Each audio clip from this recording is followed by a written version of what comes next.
oxidation. And then you might say, hey, I never hear ketone bodies in the day or two of a fast. Tell you, they are being made first day of a fast, but they're hard to pick up in the bloodstream. Why? Because as soon as they get say cardiac muscle, they prefer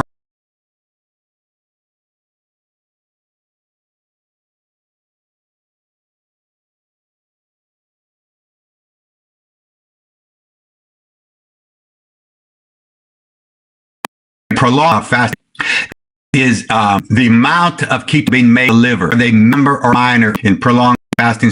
The number of ketones, are they major number or minor number? That's right, major number. Just to illustrate how much ketone bodies being processed by the liver. Remember, the carbon is coming from fatty acids from the adipic site, and the liver is processing that carbon. But processing of the carbon to make ketone bodies, you know how big the liver is in prolonged fasting.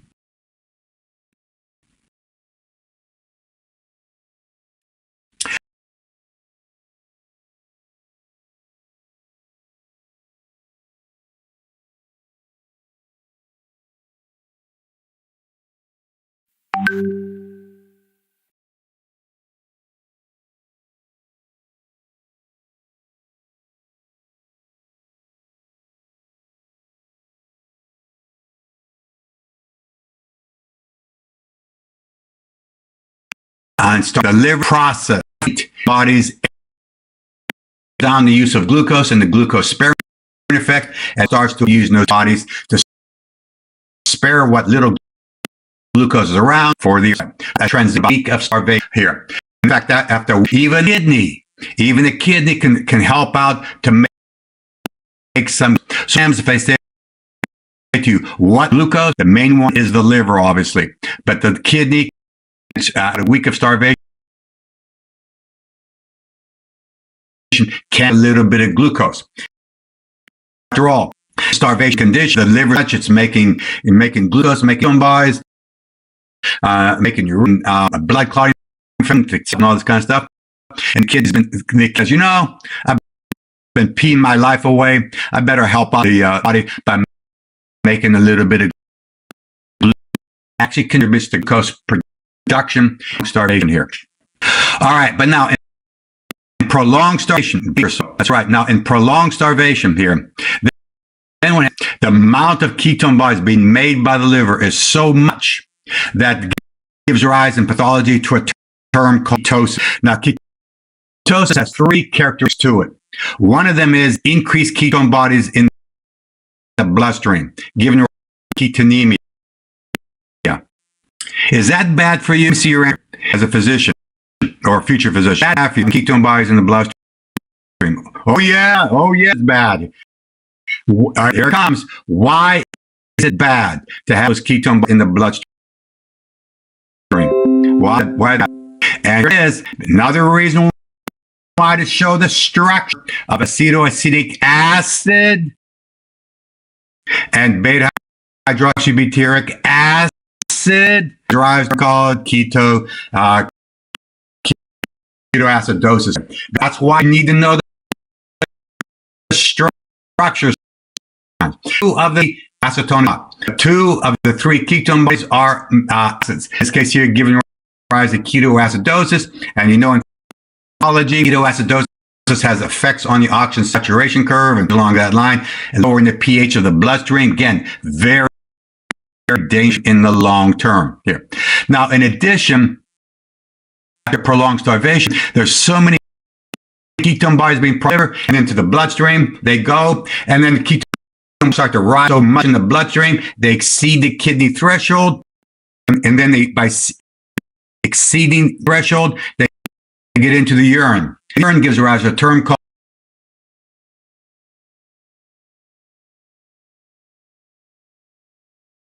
ketonuria. Here it comes. Is that bad?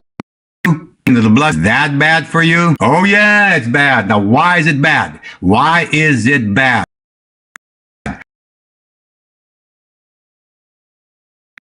When all these ketones get done, why is it bad? Not metabolic, that's a different story. Not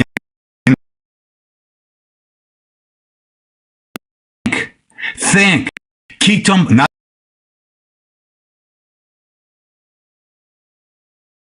have to be hydrated. A lot of water accompanies the going to get dumped to the urine. Therefore, end up goes on here. Diabetes, the spiller in the urine goes, spilled kidney into the urine. That's why you always see diabetics. They're always thirsty drinking because they're losing a lot of water into the urine. Same thing with they're losing the urine, and they must drink water. That and by the way, this is why. Remember earlier I mentioned to you in fasting starvation, there's none come mouth, and then we talk about carbon coming from you glucose. I said to you, must drink water even though you're fasting. You must lose a lot of water with all these ketone bodies to the urine. This also explains why, if you know anybody on the diet, anybody on the ketogenic diet that we talked about yesterday, to be after, I said to you, is that diet a good diet or not? Ketogenic, and I said to you, yes, in my opinion, for the issue of that the kidneys working overtime, disposing nitrogen, and so in addition, the person is in perpetual ketosis. They're losing a lot of ketone bodies into the urine. And if you know anybody on a ketogenic diet, watch them. They're all drinking water. They're always because they're losing a lot goes on here. All right, now I mentioned here this is integrating with pathology. I remember I mentioned to you that the ratio of acetos and beta-hydroxybutyric acid, it's a 1-to ratio. So in ketone, what it is, these ketone bodies get dumped in the urine. In pathology, there's a dipstick assay. There's a dipstick that measures ketone bodies into the urine. And so on the tip of that dipstick, if you took the dipstick and put it into the urine of a patient, what happens is that dipstick actually is measuring, and know this in pathology. What is a dipstick measuring? Actually, beta group of the acetoacetic acid, not hydroxy group of beta-hydroxybutyric acid. So all ketone bodies, in actuality, that dipstick is not the beta-hydroxybutyric acid, but nevertheless, you have a 1 ratio. That's why it's here. So measuring the acetoacetic acid measure, but if there's any situation in the liver which too much NADH is generated, like alcohol. If there's binge, like we talk alcoholics, if you drink a lot of alcohol, then it's going to shift the equilibrium from acetoacetic acid to beta-hydroxybutyric acid. So instead of being a 1-to-1 ratio, it might be a 1-to-10 ratio in the urine. Then if you put dipstick in urine, comes a question for you. Will it get dark color or lighter in color? In an alcoholic, if the dipstick in the urine of an alcoholic, will the dipstick be darker in color or lighter in color? That's right, it would be lighter in color. Why? Because you're generating a lot more, the alcoholic is generating a lot more beta-hydroxybutyric acid, and the dipstick does not measure that. It's measuring the other one. And therefore, 1-to-1 ratio, it's 1-to-10, and therefore lighter in color. So what's the alcohol ketotic? In fact, they are ketotic. You would get a false negative. A I do a diagnosis there. The patient is ketotic, but it'd be a false negative. Be that because that is high yield stuff. Your patient really is in ketosis, but they wouldn't show it. But then how would you know if they're ketotic? Then another way to do that is the third hallmark of ketosis is the acetone breath. The acetone breath there is the acetone. Again, it's some when the blood reaches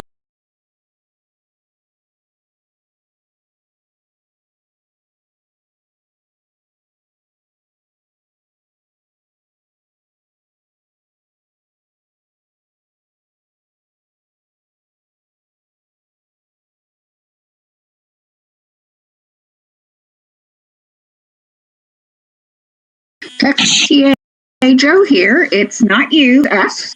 Dr. Cho has just breathed out of the room. We expect him back shortly.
Welcome back. Sorry about the glitch. So I'll be we'll do the best we can to get right back in online here. But before we came break, man, that's the good part. All right, continue on. So now there's one more lipid that I want to cover, and that's the sphingolipids. In your book, there is a figure that talks about sphingolipid synthesis. I'm going to skip over that. That's not important. Sphingolipid synthesis. Important, however, is the reverse metabolism or breakdown. That is going to be high yield. So you must understand the dose G here. Now let me do biochemistry of what's going on there. Now the figure of sphingolipids that I synthesis, I'm going to lift the structure from this and show it on this page, on this slide. That structure you see here on the upper left-hand side of the slide, that molecule there is called GM2 ganglioside. Now, what's it made up of? Now, in the synthesis, I'm skipping over. What happens? Two fatty acids will condense onto serine, the amino acid serine. So two fatty acids, serine, make up a lipid called serine here, or serine, same thing. So that is a characteristic lipid anchor that all sphingolipids have.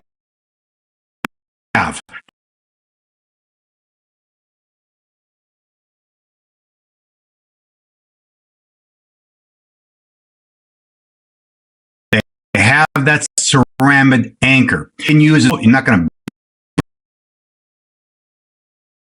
one at a time. Sugar, for example, called UDP glucose. There's a UDP glucose takes the glycerine, and the enzyme uses UDP galactose that takes the galactose, puts it onto the glucose, and then there's another enzyme.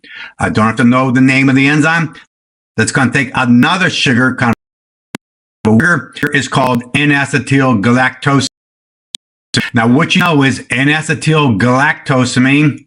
That's the actual name. It's a member of a class of sugar hexosamines. Hexosamine is the class, and that's the example of that class. Just like this is an example of a class of sugars, and glucose and lactose are examples of that class. So, and you got to know that, because there is a major enzyme coming up that hexosamine is. That's the bottom line. As an example of a hexosamine. There can be a not sialic acid. Take this M2 ganglioside. So the sugars added in sequence and in order to make the GM2 ganglioside. You can make other gangliosides as well, and then these gangliosides put onto the surfaces of your cells, and they're involved in cell recognition.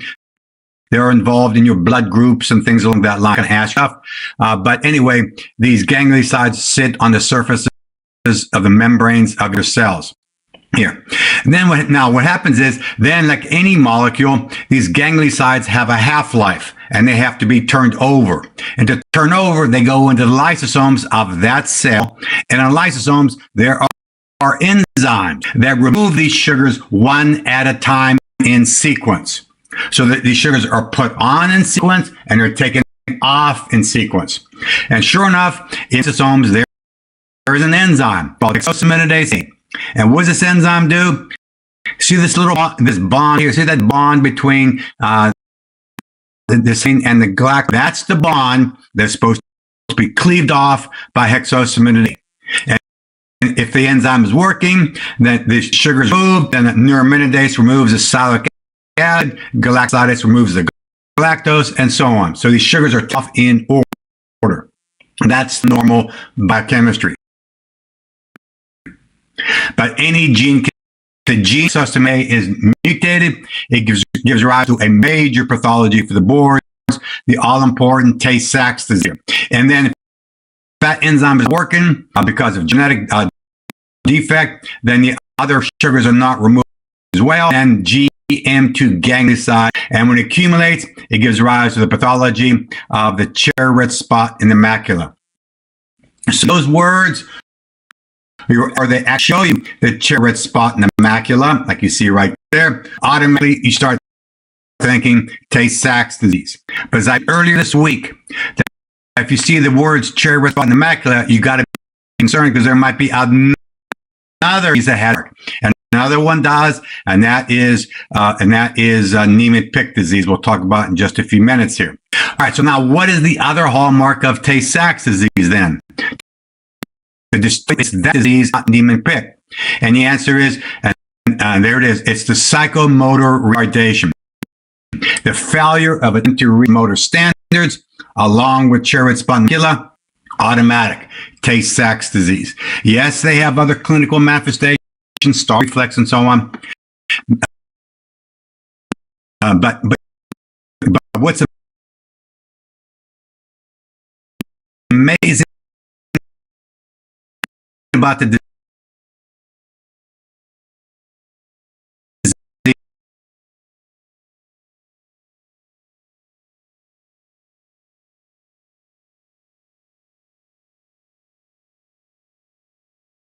is, here's, I mean, just think chemistry. One chemistry, if you don't cleave it properly, if you don't deal with it properly, you're going to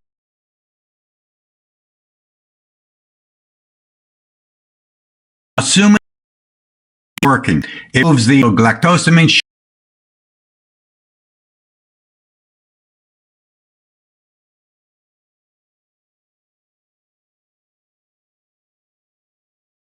same thing. So it's glucose linked to ceramide is in lysine.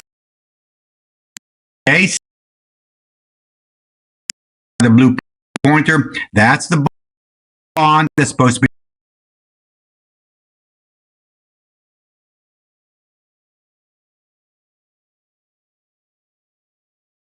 be cleaved by that enzyme, and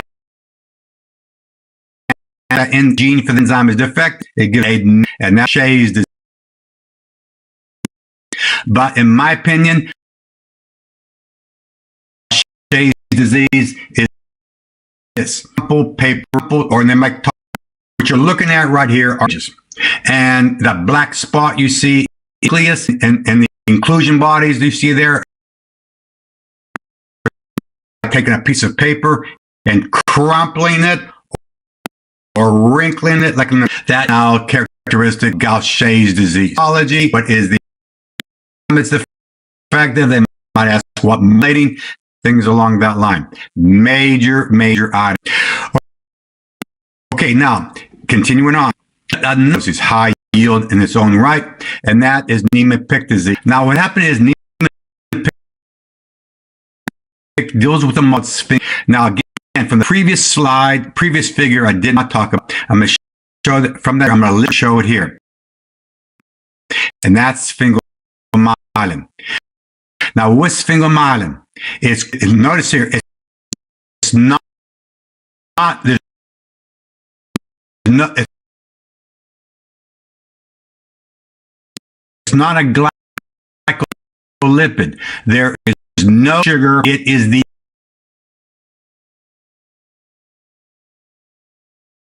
phosphate linked to the ceramide, and it is a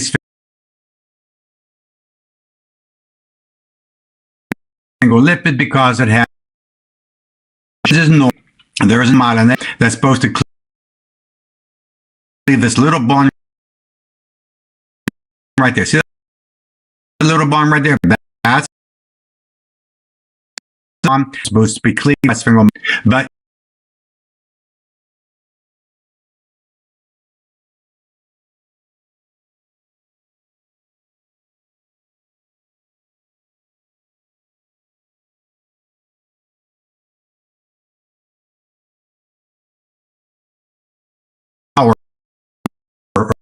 or so it'll be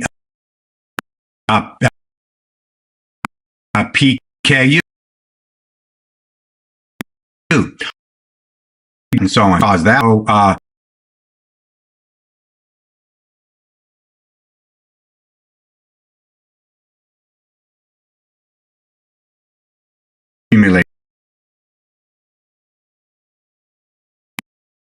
Again, diagnostic from Perry, Niemann Pick disease here. All right, now, what you see here on this slide are three sphingolipidoses that Dr. Barone may or may not talk about. Now, if you're asking me to know the other ones like Fabry's disease, Bayes disease, and so on, if you ask me, I would say yes, you should know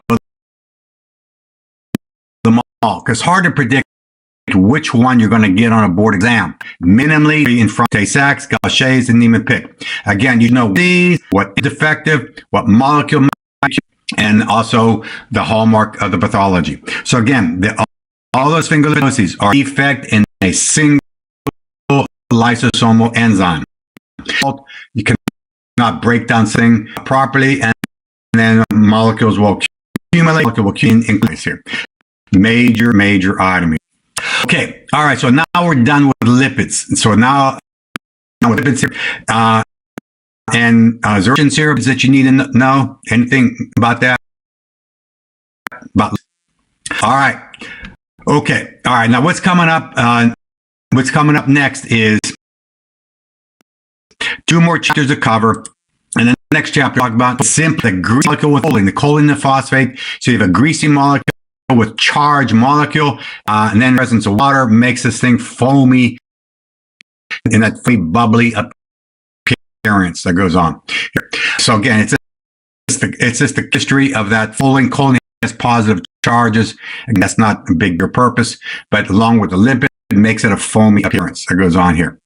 All right, now what's coming up here is chapter 17, and that is how does the enzymes on lysosomes in inverse order of how this got put together. That's how they do. They just goes on off with glucose all the way to salic acid and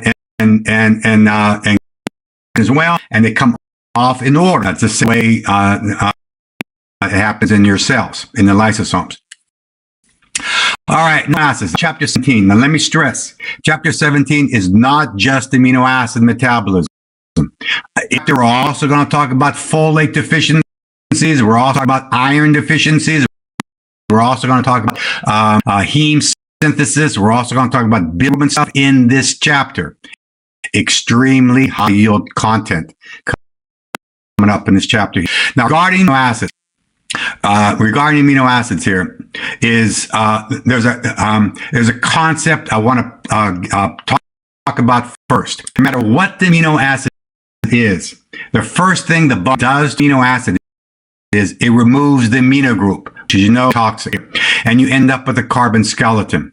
And here, and amino group is highly toxic to the body here. It raises the pH. Remember, it's alkaline, that kind of stuff. That also causes cerebral edema and so on. And by the way, if you hear me say the product, amino group, so I might talk about that product by different names. I might call it, you might see me call it ammonia. You might see it called the amino group. You might hear me call it the nitrogen. I'm referring to this molecule on the right side. I use those terms interchangeably. I say nitrogen group, referring to that thing on the right side here. Now, does the body deal with a carbon skeleton? It can burn up to ATP as a fuel or a precursor to amino group as an energy, and it's a waste product. So the amino group, the bit of it via the kidney into the, get it out. 2 major ways that amino. One is that the take the amino groups and make it into urea in the liver, get it to the kidney for excretion, or the direct in the kidney peed out as ammonium ion here. All right, now a couple items here I want to point out here. In GI physiology, that in the urine, most of the nitrogen that you and I pee out by far is urea. 86% of all nitrogen that you pee out is urea. The amount of ammonia that you pee into the urine is a very small amount. Only about 3% of all the nitrogen you pee out every day is in the form of ammonia or ammonium ion. So 86% is urea is the most important one. Is about 3%. Now the remaining nitrogen that you pee out every day, form of creatinine. We can talk about in physiology here. All right. Now the ammonia that you pee out in the kidney, where is it coming from? It's from glutamine. Remember earlier in the first day I was here,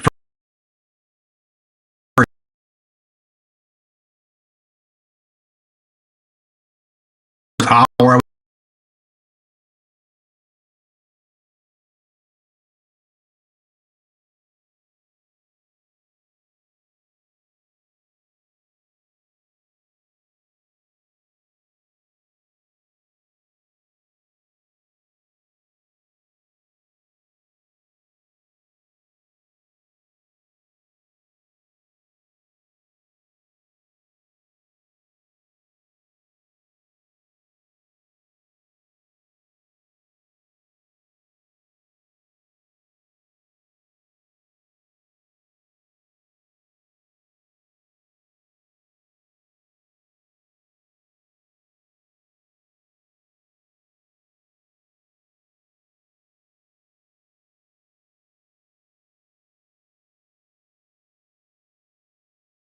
was here. If you take glutamate and you put ammonia onto the glutamate, you dump it into the blood.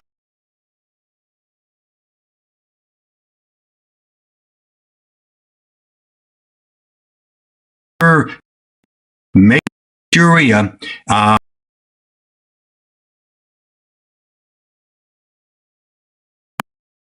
does the pH increase, decrease, or no?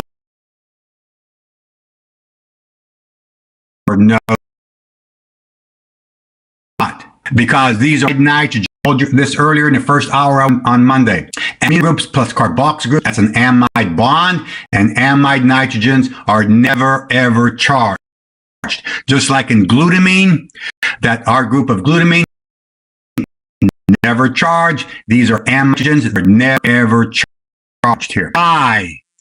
The liver makes urea in the first place. Because the body doesn't take two amino groups and put it onto a carb to make urea. Urea is an amazing substance for 3 reasons. One reason is it's non-toxic. So it's in the bloodstream will change the pH because these are amide nitrogens. One reason urea is an amazing molecule. It's non-toxic. It doesn't change the pH. These are amide nitrogens. Secondly, urea is sufficient non-polar. When the liquid right through the membranes of the liver cells and kidney cells, no need to transport it across membranes. Thirdly, once it's dumped into the bloodstream, yes, it doesn't change the pH. That's true. Also, it's sufficiently polar that there's no need to carry it around by human or any other molecule. It's a molecule is urea for 3 reasons. So it's non-toxic, sufficiently non-polar membrane, and thirdly, sufficiently polar dissolved bloodstream. There it is. Amazing, amazing molecule is urea here.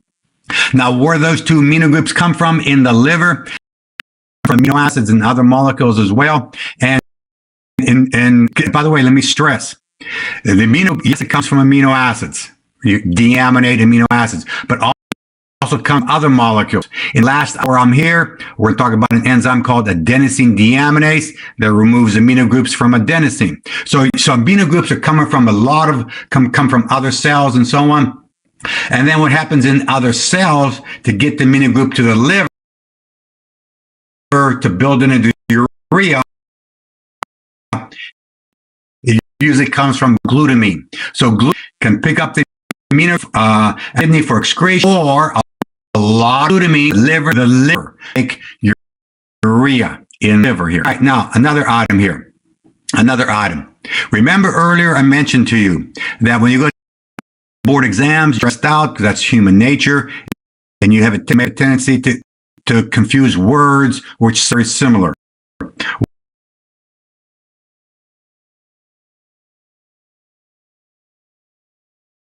words like lactose and lactate get them confused.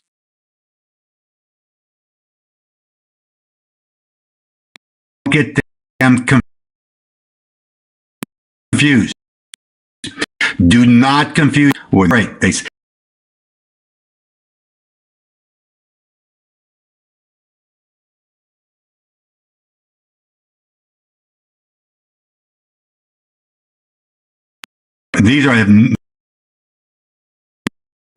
two have nothing to do with each other.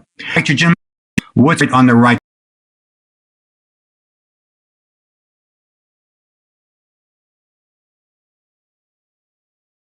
What's your so they sound very similar. Can make a mistake. Board exam. Where we're going with this here, where we're going with this is we're going to have a couple of slides coming up that deal with the tablet. After you do the biochemistry, get ready with pathology with nitrogen. Then after that, we're going to talk about the carbon skeleton and even more pathology with the. But first of all, let's talk. Now again, it's going to be used to make urea in the liver, not the urea cycle in the liver only.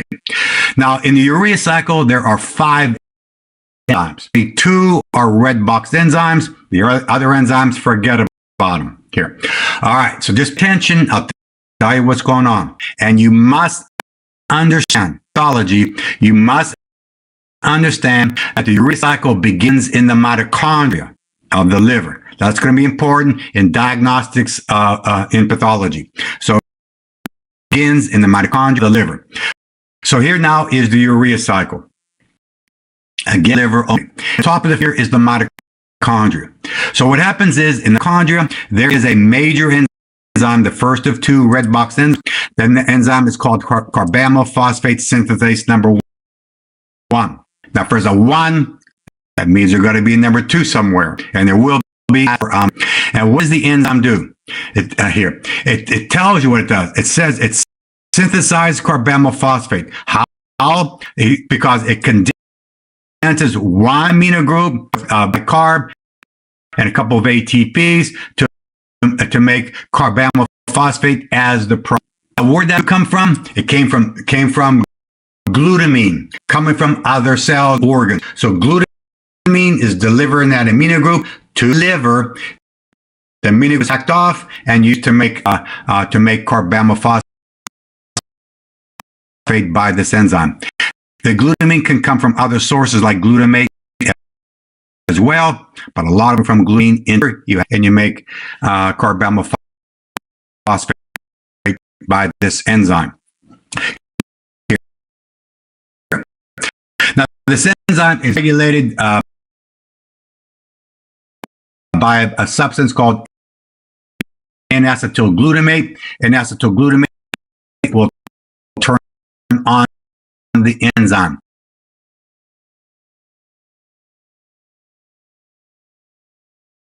Don't worry about where N-acetylglutamate for your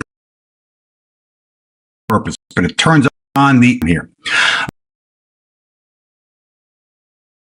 T does is the group on to ornithine forms all in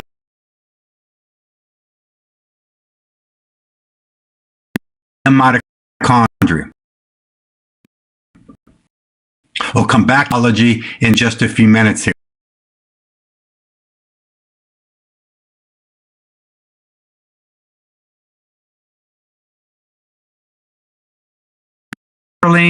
With the mutate coming from glutamine, another is aspartic acid, bringing the second to urea. You probably forgot this. In the first hour I was here on Monday, and we talked about the amino acids. I said to you, what rings a bell regarding aspartic acid? And you should have said it's used to make urea. So aspartic acid, citrulline form arginosuccinate as the product. Now to do the condensation, it requires energy in the form of ATP. To synthesize something requires energy. Once arginine, what it's going to do is in the sucks off the fins of it. So aspartic acid arrow condenses, leaves when it leaves behind the amino group, and therefore it makes the naturally occurring acid called arginine as the product here. And now notice here, arginine and the naturally occurring arginine is made by the urea cycle. That is why in me and you is not essential here, because whatever arginine you need in the human body right now as an adult, you get it from the urea cycle. But be aware of this on board exams. But in children, in toddlers, in infants, arginine is essential. Remember that you have 90 acids, and a 10th one could be arginine in newborns. So now, why arginine is essential? Newborn. Now, does that mean infants do not have the urea cycle? Of course, they have the urea cycle. But why is arginine essential? And the reason is because the urea cycle in infants make enough arginine. Now, when you say for growth, what is that? I need to tell. What is the arginine being used for? Children. That's right. To make histones. Because remember, in new toddlers, all cells are in G1 phase, going to S phase, they're growing. All the cells are multiplying, and the chromosomes must multiply by 2. Chromosomes need histones, and histones are dominated by lysine, which is already essential, and arginine. So that's why arginine is essential in children. Yes, they get urea. It's not enough. They have to get to means of histone synthesis. Again, so be an important item in the urea from the R group. Arginine then gets dumped in the blood, regenerating the cycle going here. Then will then be sold to the kidney, eventually into the urine here. So that now is the urea cycle in a nutshell here. All right, now so again, I want to make note here that the urea cycle is energy requiring. Just like making glucose, it's energy requiring. And here, and you know where G is coming from facets here to power the pathway, urea starvation conditions, and so on. Starvation conditions. Remember, you're burning a lot of carbon from amino acids to get to make ATP, also making glucose and so on. What do you do with the amino group? You're going to process it like a machine and out the glucose energy from fatty acids here. All right, now continuing on. Now remember, in pathology, there is a laboratory test measures the amount of urea in the bloodstream. What is the name of that measures the amount of urea? BUN, the BUN stands for blood urea nitrogen. Now, as you should know that in pathology, the BUN value is diagnostic for 2 organs when when the BUN value is abnormally high, a particular organ is malfunctioning. When the BUN value is abnormally low, another organ is malfunctioning. Now, which one? All you got to do is look at the bottom of the slide. Here's a question for you. If the BUN value in a patient is abnormally low, what organ must be malfunctioning? If it's abnormally low, that is the liver.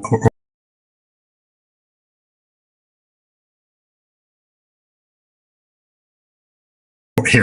Why is that? Look at the biochemistry. If there's hemochromatosis, if there's some of the liver, take urea properly, the amount of urea in the blood will be abnormally low. On the other hand, if the BUN value as abnormal high functioning. That's right. It's got to be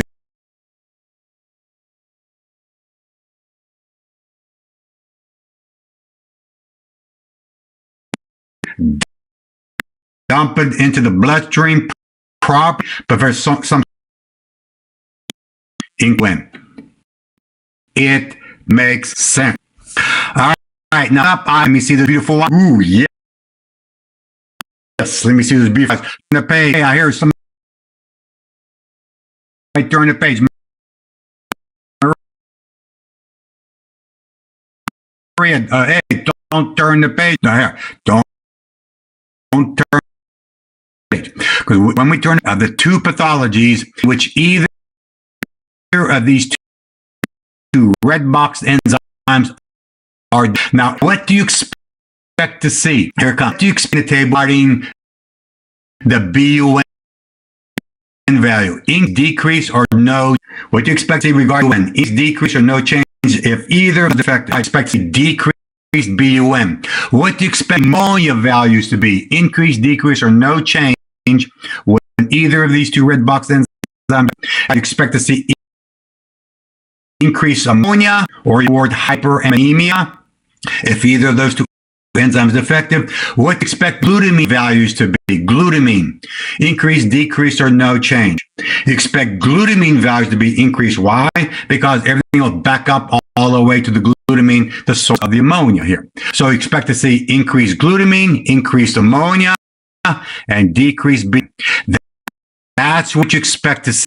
Not expect to see, you demand to see it. Right on this table. If you don't see these three characteristics of when these two enzymes are defective, you then going to write to Kaplan and say, "I want my money back again because B." You demand to see characteristics. Is everybody ready? Is everybody ready to turn it back? Let's look at the next slide and wow. Look, in both increased, there's the word, hyperammonemia. In both cases, increased glutamine. And there it is, decreased BUN. Look at that. Look how all by yourself. I didn't give you the answer. You didn't have to look in first aid. You didn't have to do a Google search. You figured this out all by yourself. Why? Because you can. When you go and you don't need me anymore. I don't have to take an exam because you can think. You don't need me anymore. That's right, because you can think. You're with a beautiful mind. Just use it. You can think. There it is. You don't need me. I don't have to sit beside you taking the board exams because just think and you get the answer. Now, because of all that ammonia in both cases, cerebral, the National Board loves this because now you have two pathologies.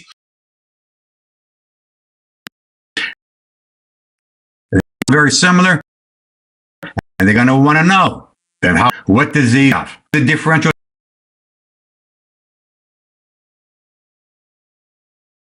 Have no orotic aciduria, TC orotic aciduria. And you're looking at that, where that stuff come from? What stuff come from are three things. Location. If you don't like the order of my locations, the third location, put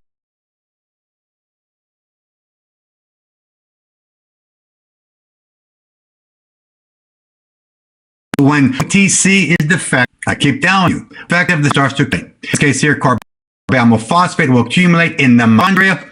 It'll leak out of the mitochondria, go into the cytoplasm, and lo and behold, what's in the cytoplasm? We have not yet reviewed. We will in the last hour, and that is pyrimidine synthesis that in the cytoplasm. And we pyrimidine from Dr. Hardin's review on page 5 of the book. They are CUT, C-U-T, and the middle one is uracil, and a precursor to make uracil is orotic acid. Orotic acid is a pyrimidine precursor used to make uracil. Don't worry if you forgot. We'll talk about that in the last. So let me back off here and just advance by itself. So again, so orotic. So as you will see in the last hour in pyrimidine synthesis, we'll review that way. In that pathway, carbon on purpose, and carbonyl phosphate will use to make orotic acid, which in turn is used in uracil and the other pyrimidines. But now in OTC deficiency, all this orotic acid, all this carbonyl phosphate leaves the mitochondria, comes into the cytoplasm, and as a result, you more orotic acid, more uracil, and the don't need all these pyrimidines.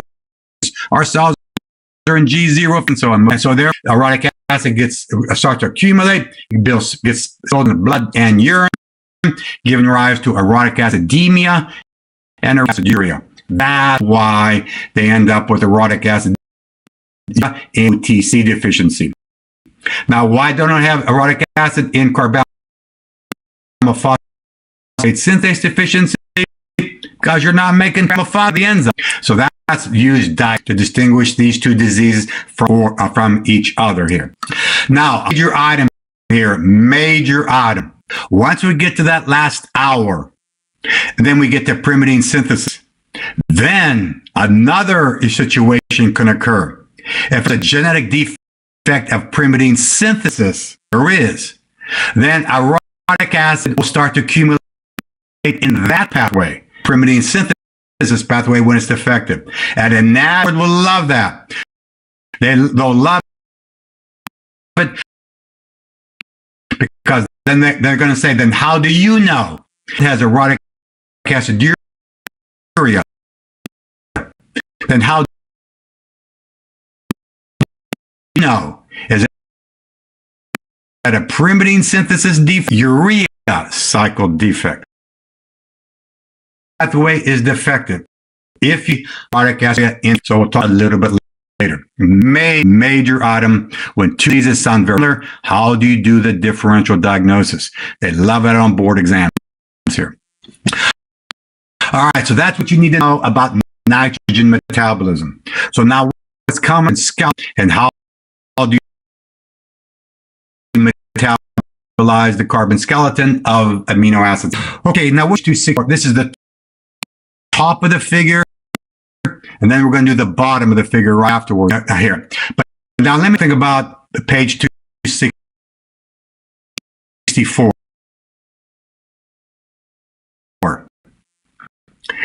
In my opinion, for what it's worth, that I want to put a button on this page, a big on this page, and in your national exam, you might visit this page. And this page, page 264, is the single most important page for review or exam.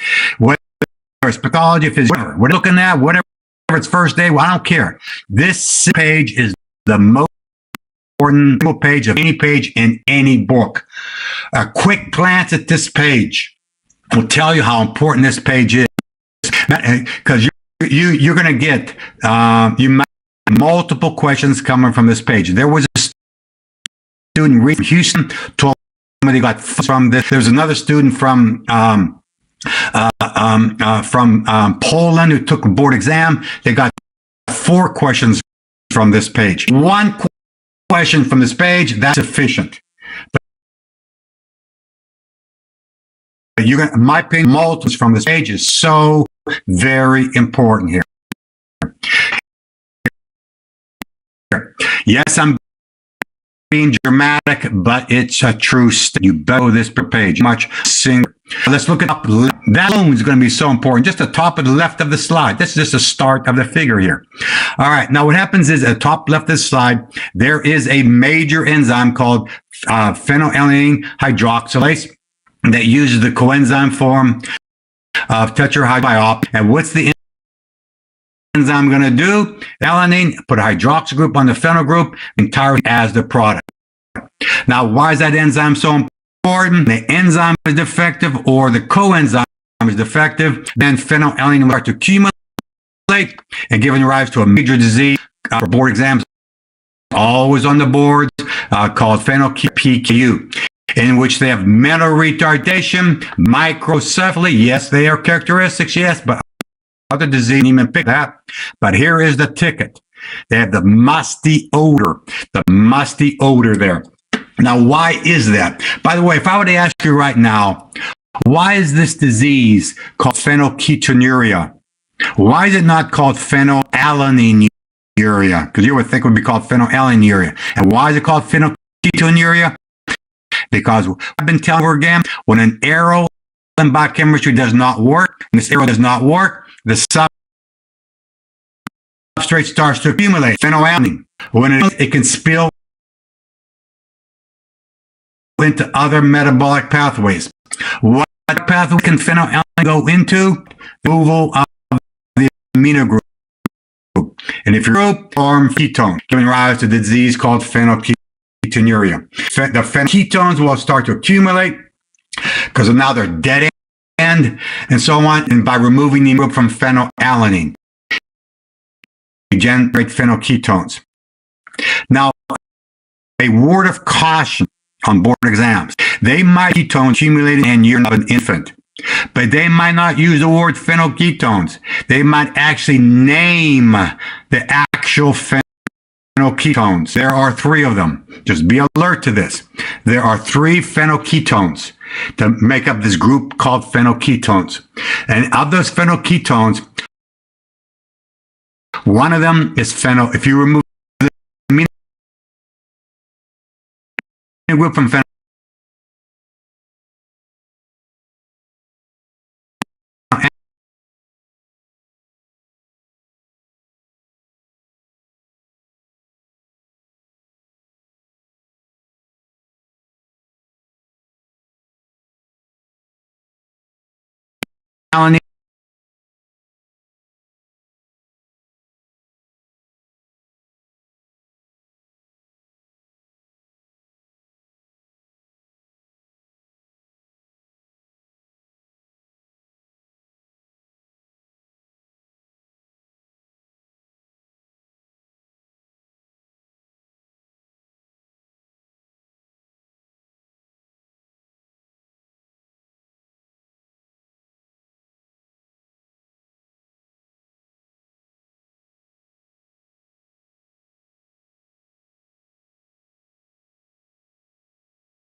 you form phenylpyruvate. Pyruvate can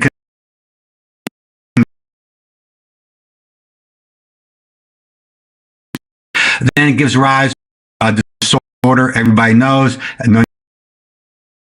on the enzyme is tyrosinase here. All right, now tyrosin is needed to make tyrosin can be turned over and be degraded. And after several steps, degradation of tistic acid here. Now what happens is once homogeneous acid or the ending enzyme called homogeneous state oxidase. Now, what does it do? It takes the substrate to make a product important in the middle of the slide of the Krebs cycle. When that enzyme is defective, it gives rise to another major, that is L-captonuria.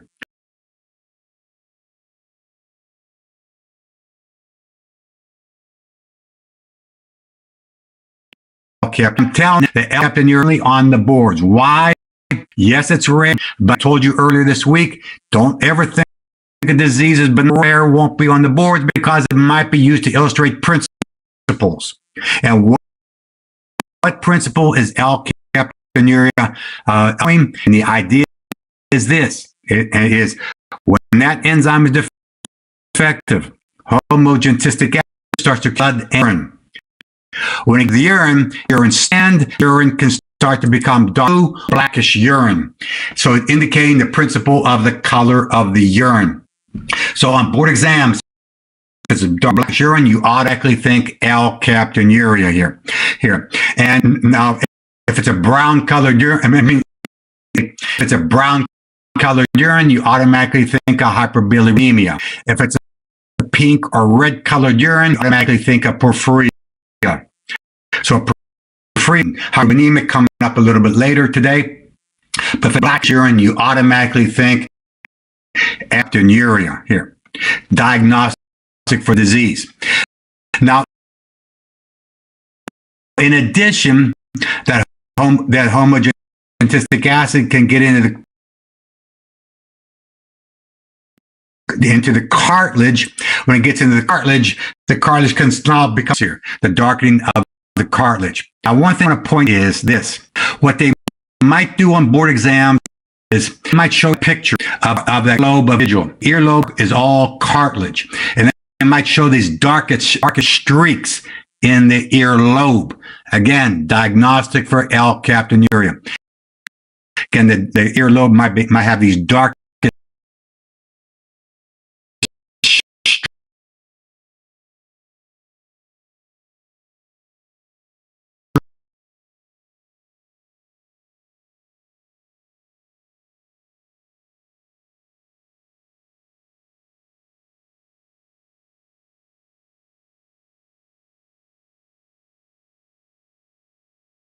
streaks with all that cartilage being dark in there. So it starts off dark blue, and now I'm going to top. This part here, because this is high yield in its own right. Now, on the right side of this figure, a major enzyme. We talked about it the other day, and that is branch chain ketoacid dehydrogenase. Mega enzyme for board exam is the branch chain ketoacid. What does the enzyme do? Now, the other day I told you the enzyme is not called branch chain amino acid dehydrogenase because it doesn't work on valine and leucine. It works after the amino group is removed. Remove the amino group, then you form branch ketoacid. Just see here on the left side. When you remove the amino, form phenylketones. And over here on the right side, by removing the amino group from those three amino acids, you form ketone groups where the amino group was located on the amino acid. And then this enzyme kicks in. Branch chain ketones. And the enzyme, the carbon, converts it to a substance called propanol-CoA. Propanol-CoA is acetyl-CoA with one more carbon. So acetyl-CoA has two carbons. Propanol-CoA has three carbons. Now, why is this so important? What the enzyme needs to work. And what does the enzyme need to work? We talked about the other day. No need to ask is it requires 10. So this is the one of the three enzymes, the tender loving that generates pH, that generates oxide, also generates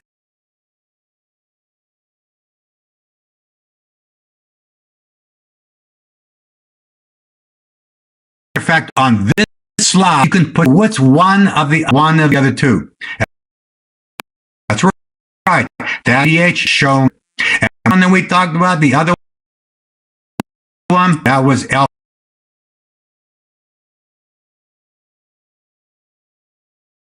ketone dehydrogenase, which is shown right there. Right there, succinctly, you see all three enzymes that we're taking care for. Nancy, enzymes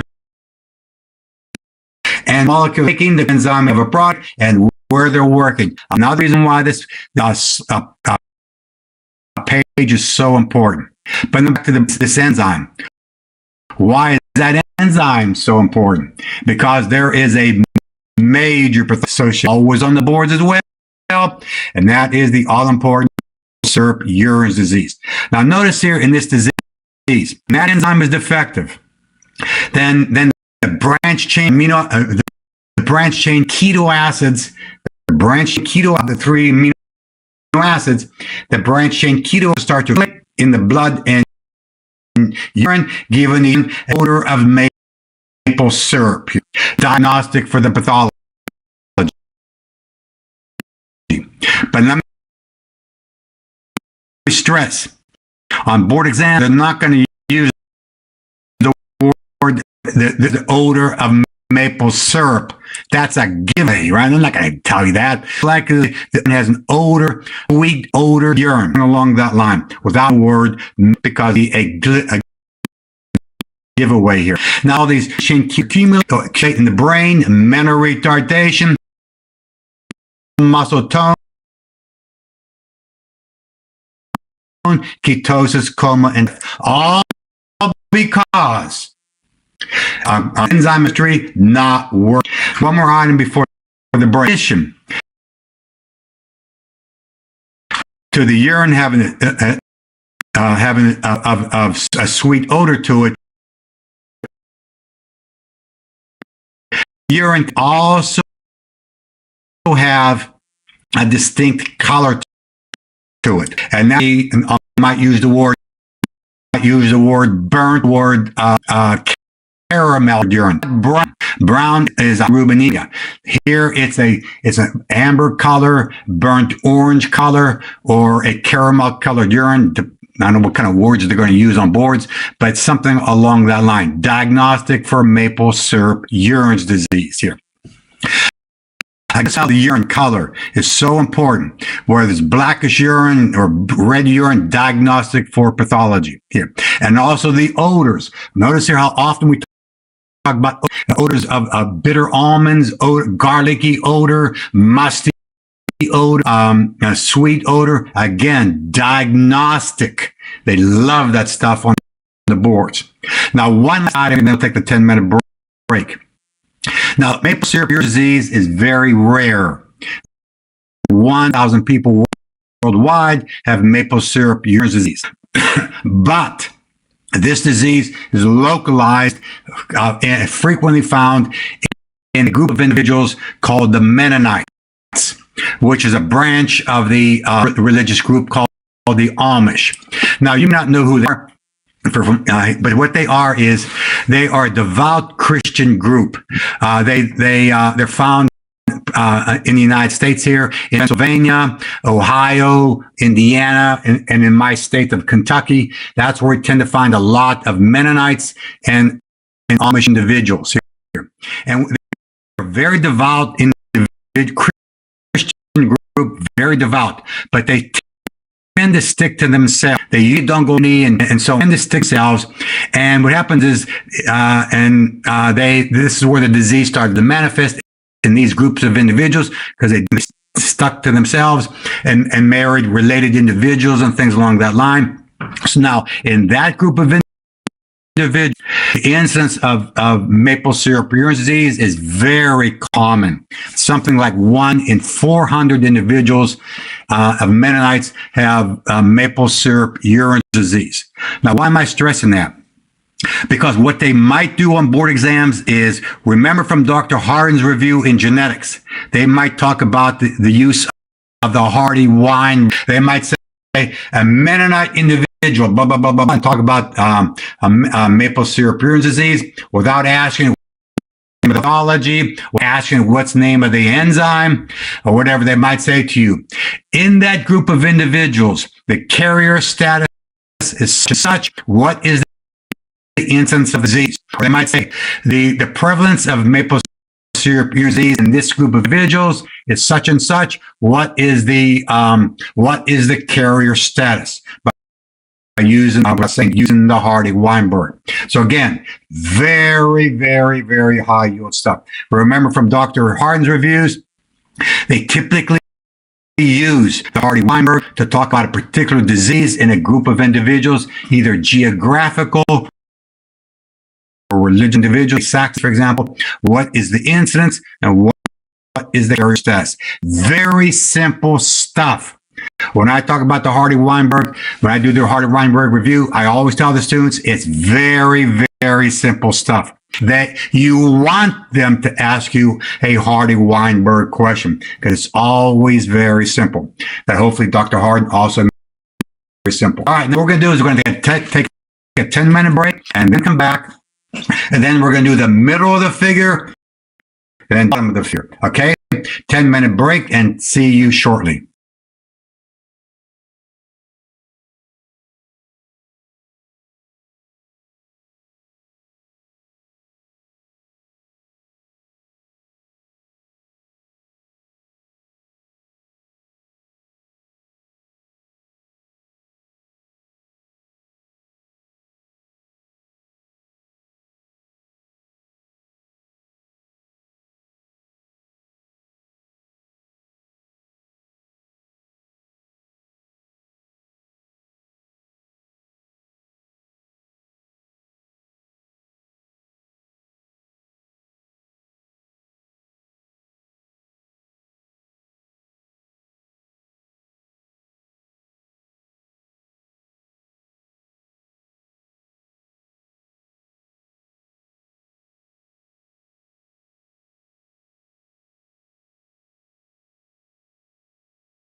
Okay, everybody, welcome back for this third hour. Now, I see on the classroom discussion pod, Luis says about if there's an error in branched chain keto acid dehydrogenase, there's going to accumulate phenylketone, right? No. There's two separate diseases. In PKU, you accumulate phenylketones, and in maple syrup urine disease, you accumulate branched chain ketones. So phenylketones and branched chain ketones are two separate types of molecules. So they're distinct diseases and a lot of similarities in terms of retardation, those type of things. But the idea, in one case, it's phenylketones, and the other is branched chain ketones. Remember, there's no phenyl group on valine, isoleucine, and leucine. So again, Luis, hopefully that's clear. So two distinct, diagnosed the difference between the two and what the ketones are. One's phenylketones, other branched chain ketones. All right, now what we're going with this next is we're now going to look at the middle of the slide here. And I'm going to look at the middle slide by going to a middle portion of this page by going to the next slide. So there it is. Now, what you're looking at the top of this slide is the middle portion of page 264. So here's that propionyl-CoA one here. Now remember, propionyl-CoA comes from valine and isoleucine. In fact, there are 5 things that deal with propionyl-CoA. This is sometimes called the vomit pathway. The letters in vomit help you remember what 5 things generate propionyl-CoA. All right, now I'm going to say it 2 times in case you miss it the first time. So here it is. Of the 5 things that generate this 3-carbon propionyl-CoA, one of these stands for valine, upper right-hand part of the page. O on the left side stands for odd chain carbon fatty acids. Now, odd chain carbon fatty acids, by the way, they're in your body, especially if you're a vegetarian. That you have a lot of odd chain carbon fatty acids, but most people they have even numbered carbon fatty acids, 16 carbons, 18 carbons. But we do have some odd chain carbon fatty acids, 17 carbons, 9 carbons, but no problem. But they are handled by the vomit way. And then the M for in vomit stands for methionine. I, upper right-hand part of the page, isoleucine. Then finally, the T in vomit stands for threonine. 5 things generate propionyl-CoA. Before we talk about what happens in pro-metabolism. So one more time. B in upper right-hand part of the page, valine. Left side page, odd chain carbon fatty acids is the O. Bottom of the page, the M stands for methionine. Right hand page, I stands for isoleucine. And finally, the left side of the page, T stands for things generate propionyl-CoA. All right, now how is the propionyl-CoA dealt with? 3 propionyl-CoA.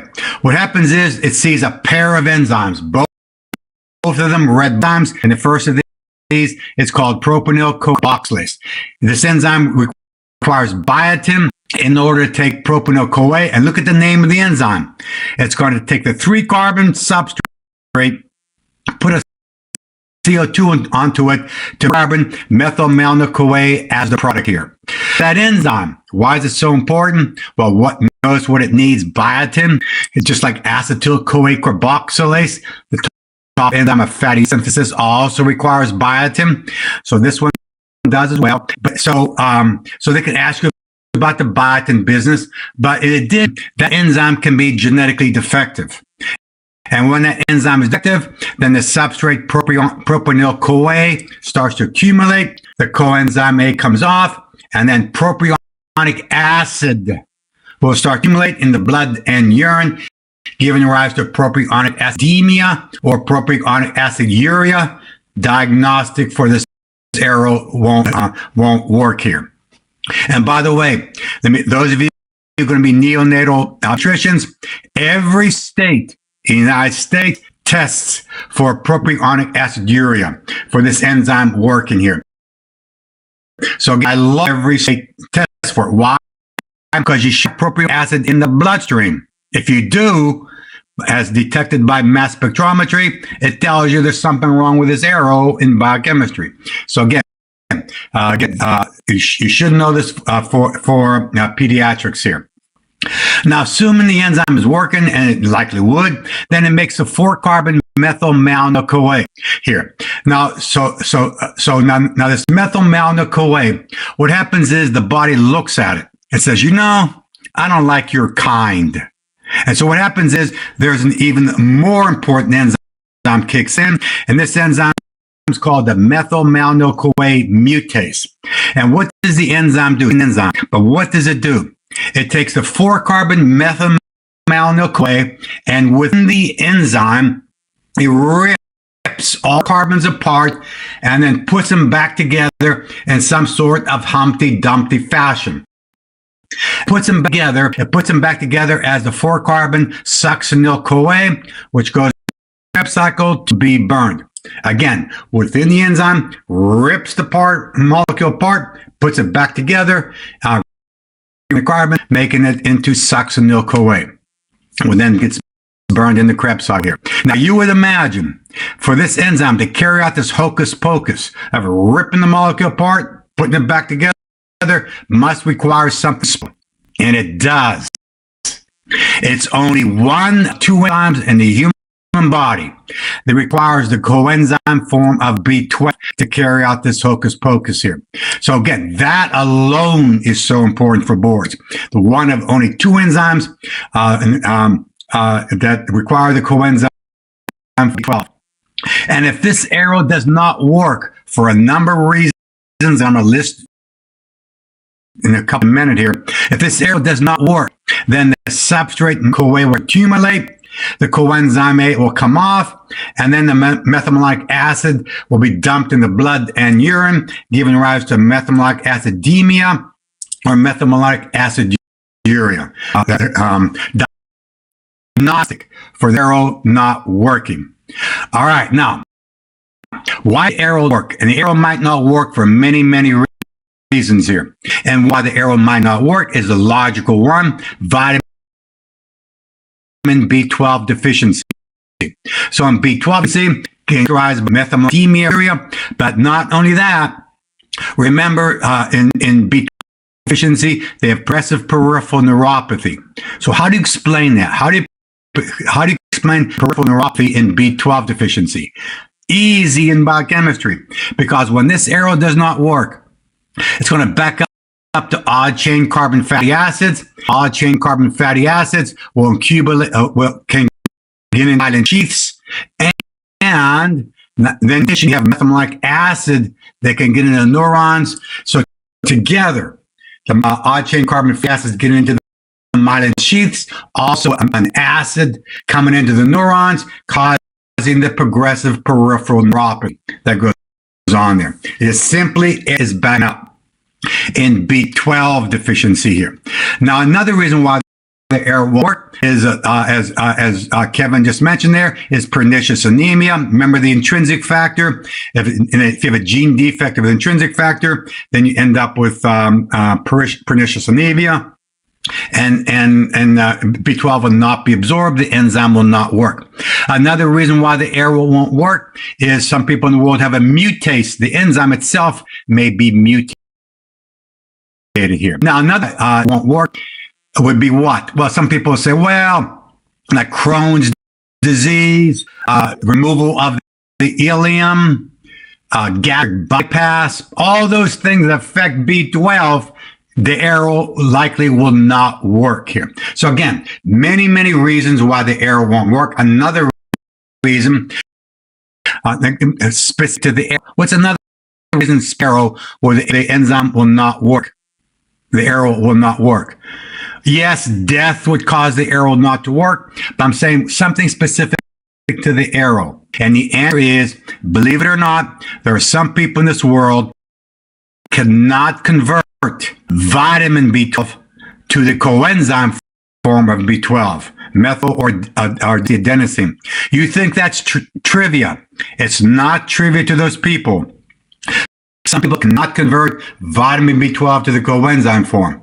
And by the way, those of you destined to be neonatal pediatricians, you better know this, because some states, not all states, test for that enzyme, the mutase being defective, or the issue of the coenzyme form not being made properly. So again, you want to know this material here.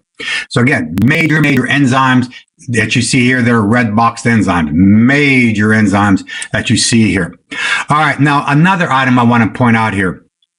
Notice here over the last day or so how often we talked about different kinds of acids in the bloodstream. Now remember, from Dr. Wilson's review, you had him or will have him, he talks about metabolic acidosis affecting the oxygen saturation curve. But where are the metabolic acids coming from?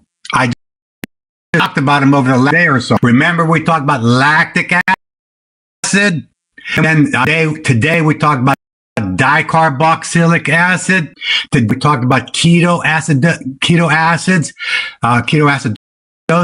Today we talked about, right now we're talking about propionic acidosis, methacidosis. So again, many different kinds of acidosis that we talked about over the last day or so. And where they're coming from, affecting physiology, from Dr. Wilson's great review. So that, please understand that issue of where they're coming from, even in diseases and so on, these different kinds of metabolic acidosis that goes on. All right, now continuing on. Now that's the middle part of the figure.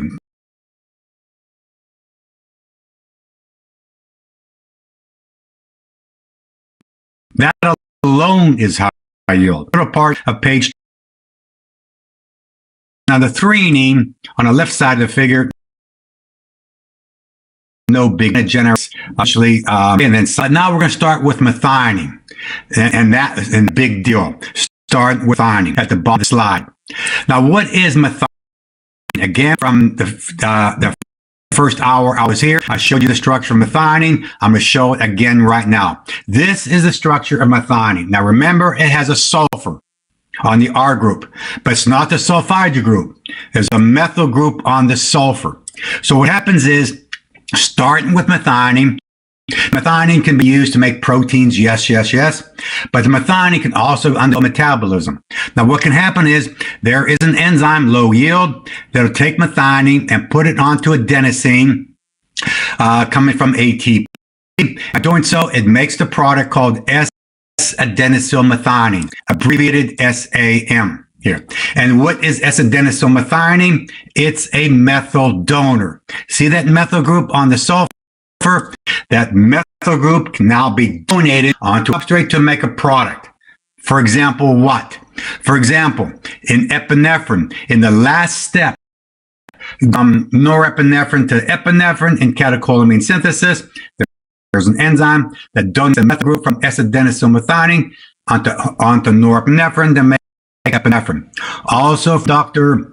Hardin's reviews, when you talked about the 7-methyl G cap on messenger RNA, that 7-methyl group was donation from S-adenosylmethionine. Other molecules also can have that methyl group donated to them. All right, but now what happens to the S-adenosylmethionine when a methyl group is donated? Then it makes a product called S-adenosylhomocysteine, and then you remove the adenosine group, and then we end up with this molecule called homocysteine. And what is homocysteine? It's methionine right there on the left side without the methyl group because it was donated. But now notice on the periphery of homocysteine, there is the deadly sulfhydryl group hanging in the breeze of this molecule. That's homocysteine. All right, not cysteine. Cysteine has one less. This is homocysteine with a in the breeze. What happens is in the normal biochemistry, homocysteine is generated. There are two competing enzymes that can use it. And one of those competing enzymes is called cystathionase. It requires a coenzyme form 6. to convert homocysteine to cystathionine, which can then go into the Krebs cycle to be burned here. But then there's another even more important enzyme boards that can use homocysteine. And that enzyme is called the homocysteine methyltransferase. What's that enzyme do?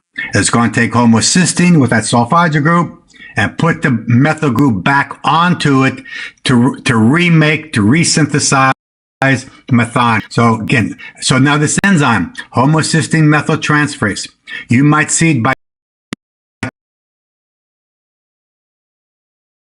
two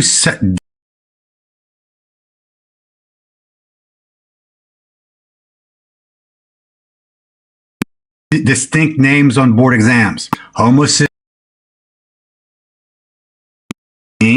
making methionine. Enzyme, as you might predict, methionase. Two different enzymes. So just be alert to that on board exams. It's hard to predict what names they'll use, but here you see it as homocysteine methyltransferase. Now, in order for that enzyme to work, notice what it needs to work. It needs two very, very important coenzymes. One is methyl THF, and the other, the coenzyme form of B12 here. Again, notice this enzyme is requiring this. This is now the second of the two enzymes in the body that requires the coenzyme form of B12. So this is now the second one, this homocysteine methyltransferase. What was the first enzyme that requires the coenzyme form of B12? Again, on this one, the methylmalonyl-CoA mutase. So again, another reason why this page 264 so high yield, right there succinctly, you see both enzymes and where they're working, they require the coenzyme form of B12 here. But also this enzyme needs the methyl THF. Don't worry about the N5, I'll tell you what that means on the next slide. But this enzyme is putting the methyl group on homocysteine to form methionine here. All right, now, so either of these two arrows might not work. Genetic. But these arrows might not work for other reasons, and that's vitamin deficiencies. And so when these two arrows, either two arrows not work, then what happens? Then what happens, homocysteine starts to accumulate in the blood.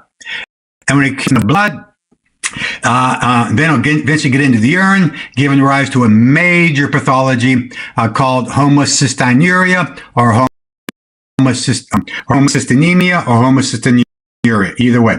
So again, homocysteine will start to accumulate in a cell, gets dumped in the blood, causing homocystinemia, eventually into the urine, causing homocystinuria here. By the way, don't get confused here. Homocysteine. Remember the bloodstream, those free radicals. They can now take the electrons from the sulfhydryl group of homocysteine, and then what happens is the sulfurs become very reactive. They cross-link with each other, forming homocysteine. Homocysteine are molecules, homocysteine, that cross-link together by a disulfide bridge.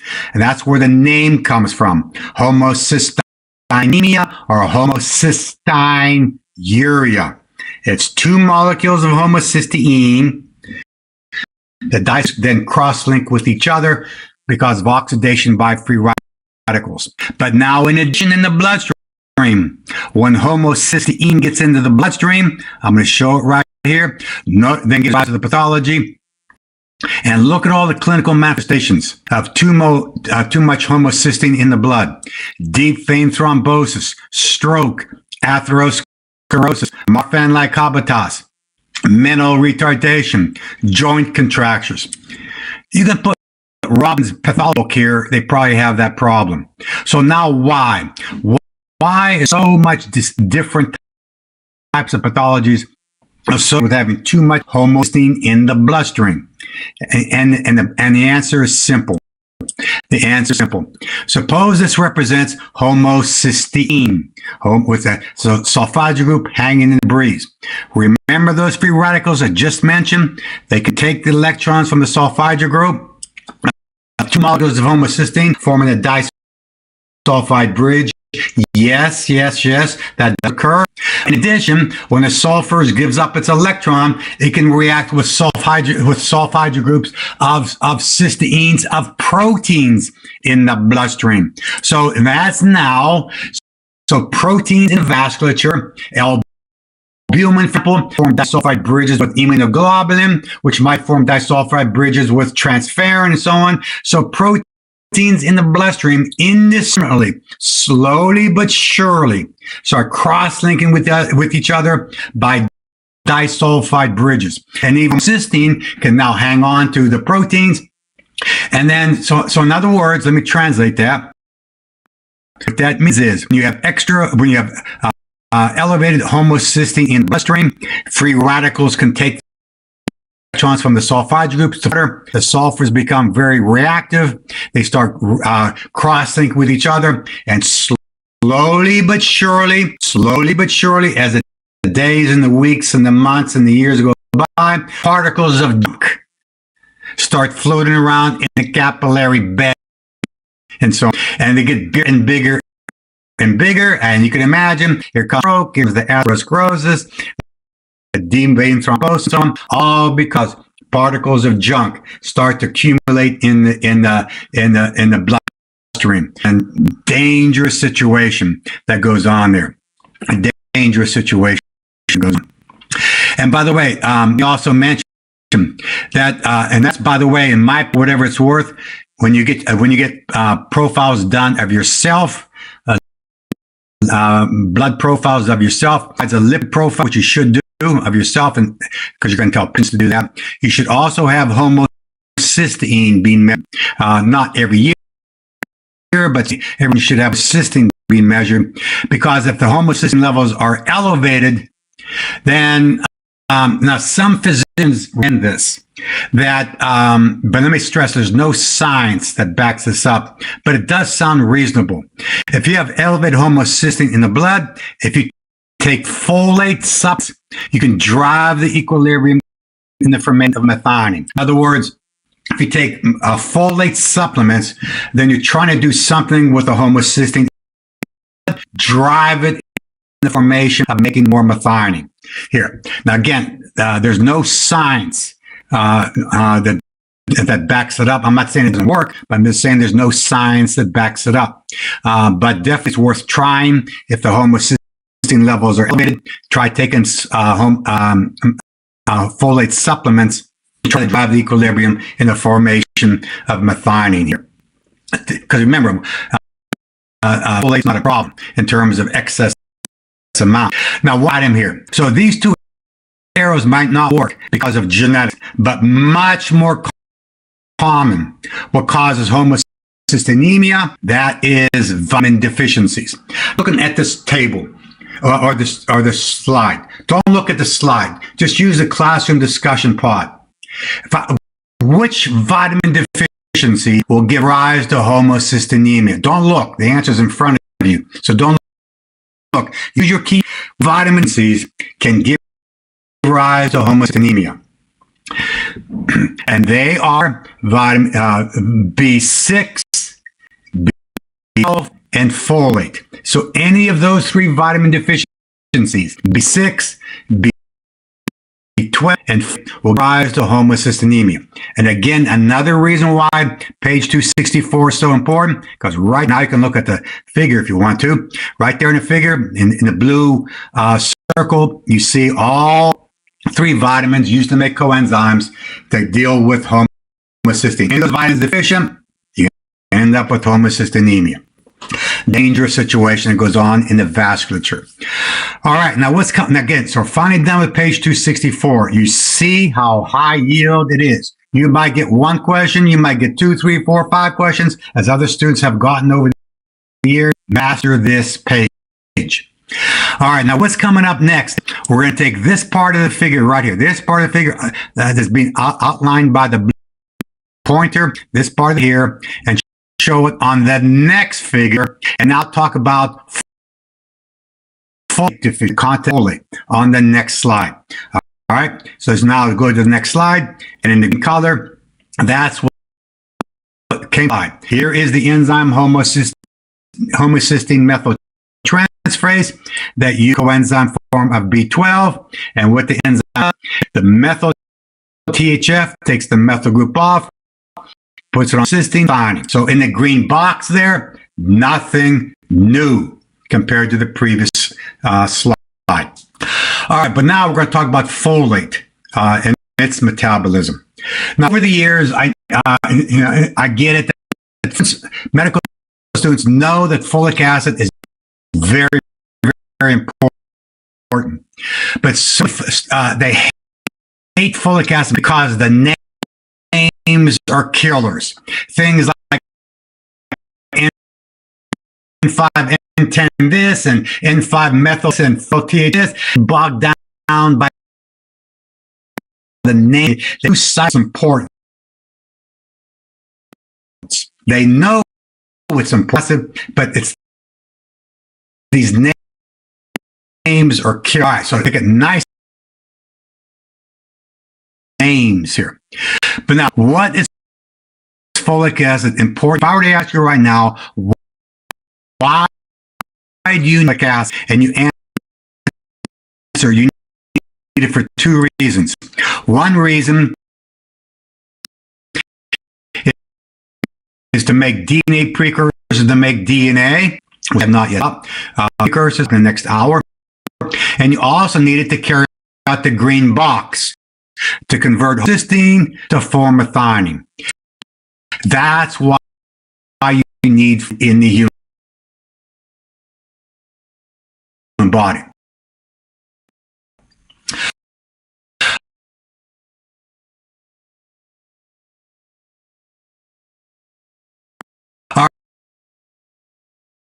All right, now, as I mentioned earlier, body, you have a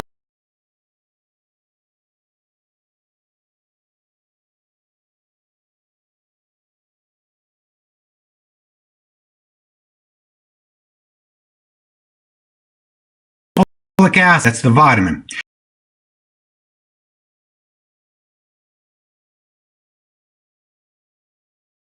Only.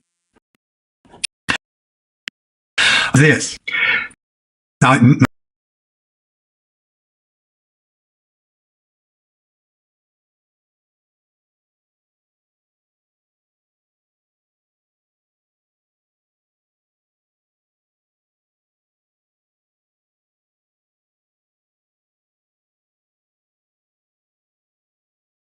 then what happens is you have an enzyme.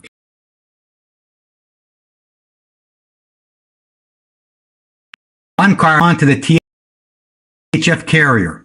And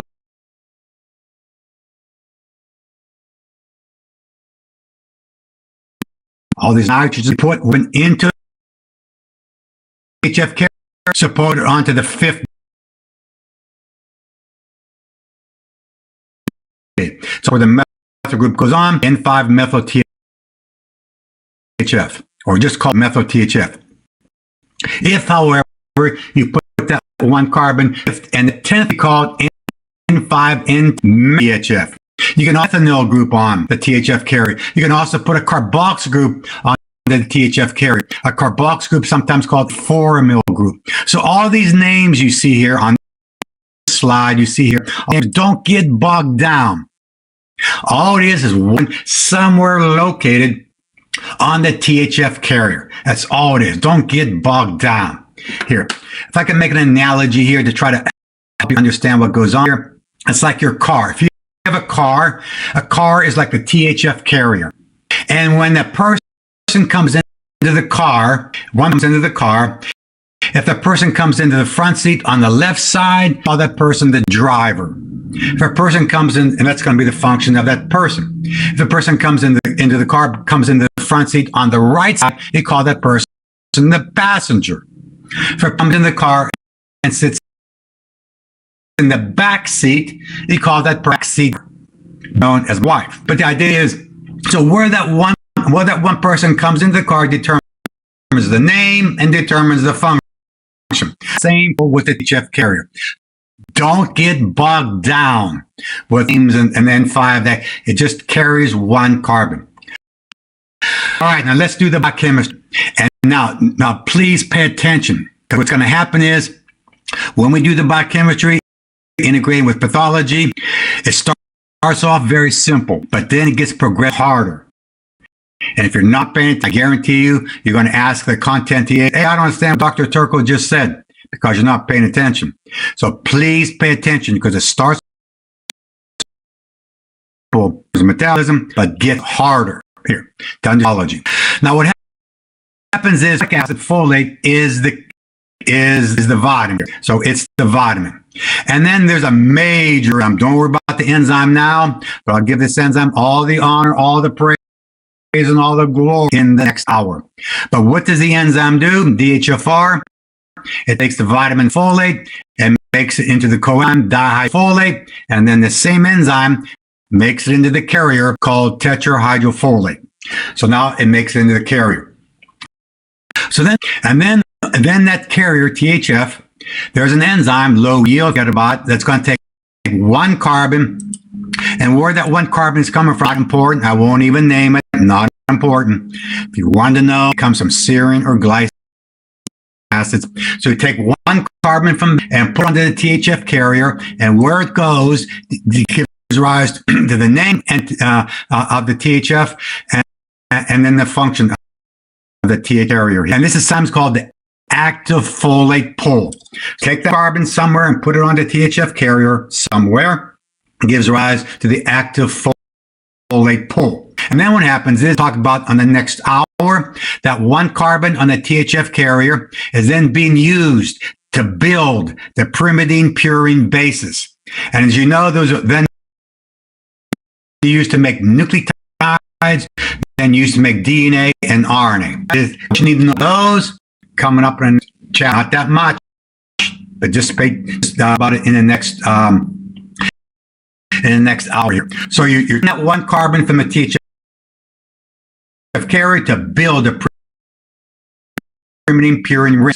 For example, if I were to ask you right now, what's the difference between and mean? And the answer is one carbon. You take uracil, put a onto thymine, DNA. That's right. Where's the meth from? The TH carrier.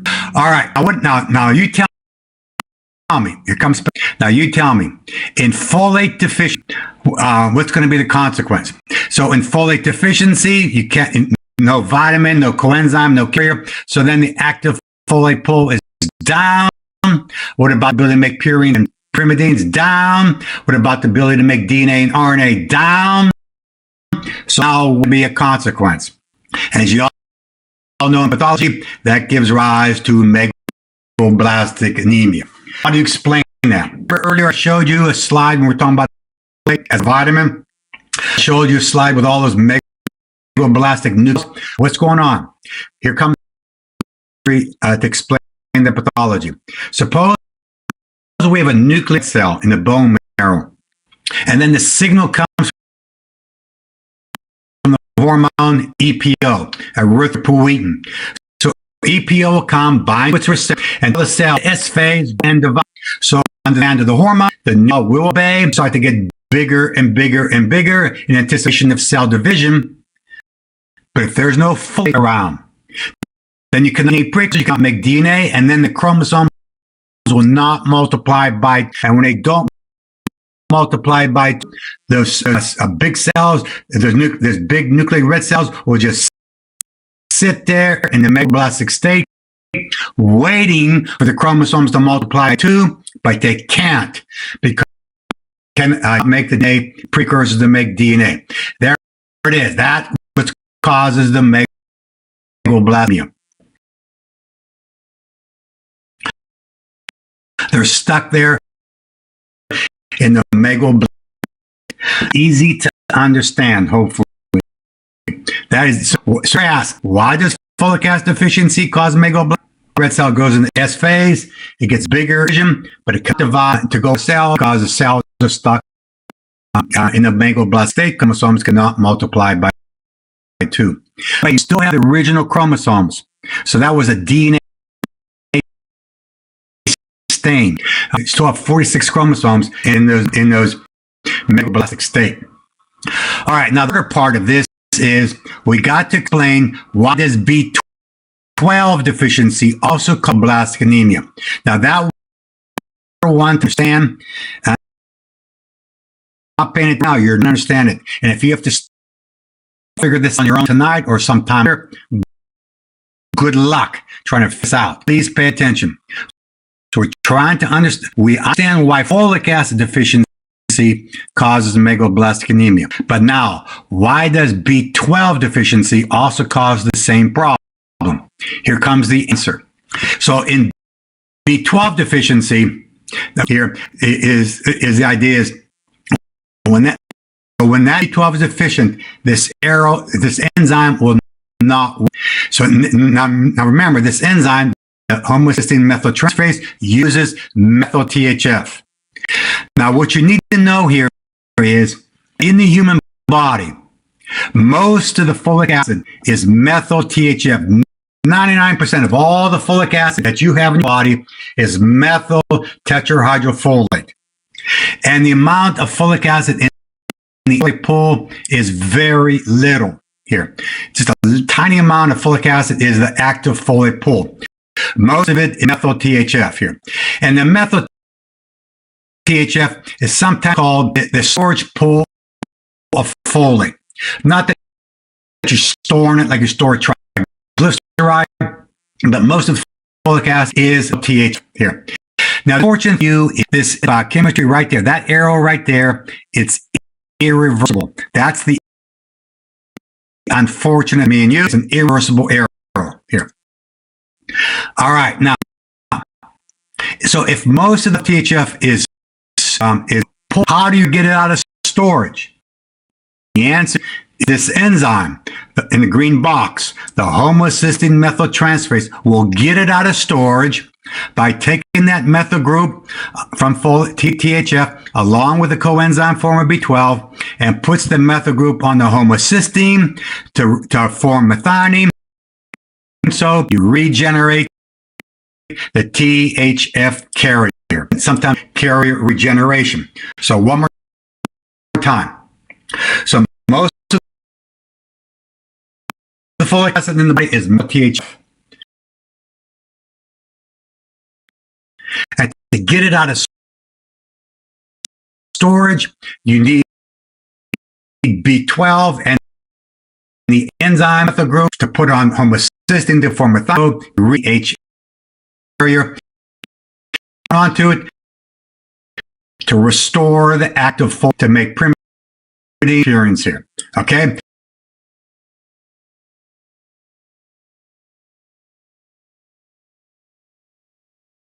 Hopefully that's clear. So you got the only way to get out of storage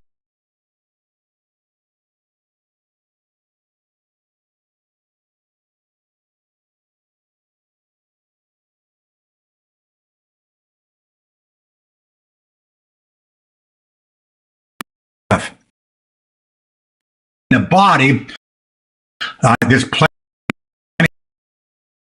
of folic acid in the body, but it's stuck in storage.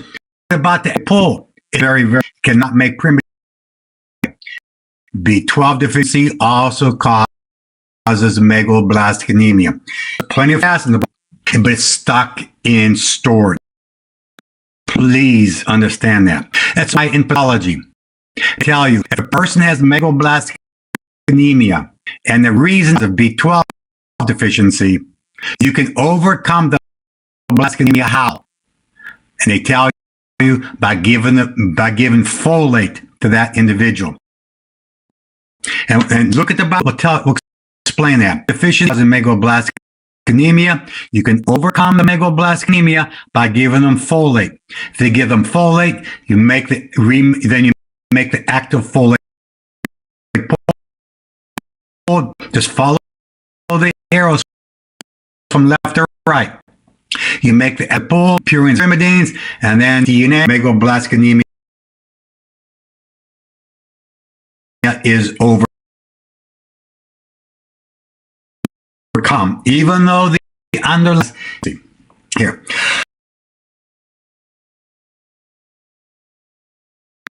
one of the highest of the high yield items on the board that we're just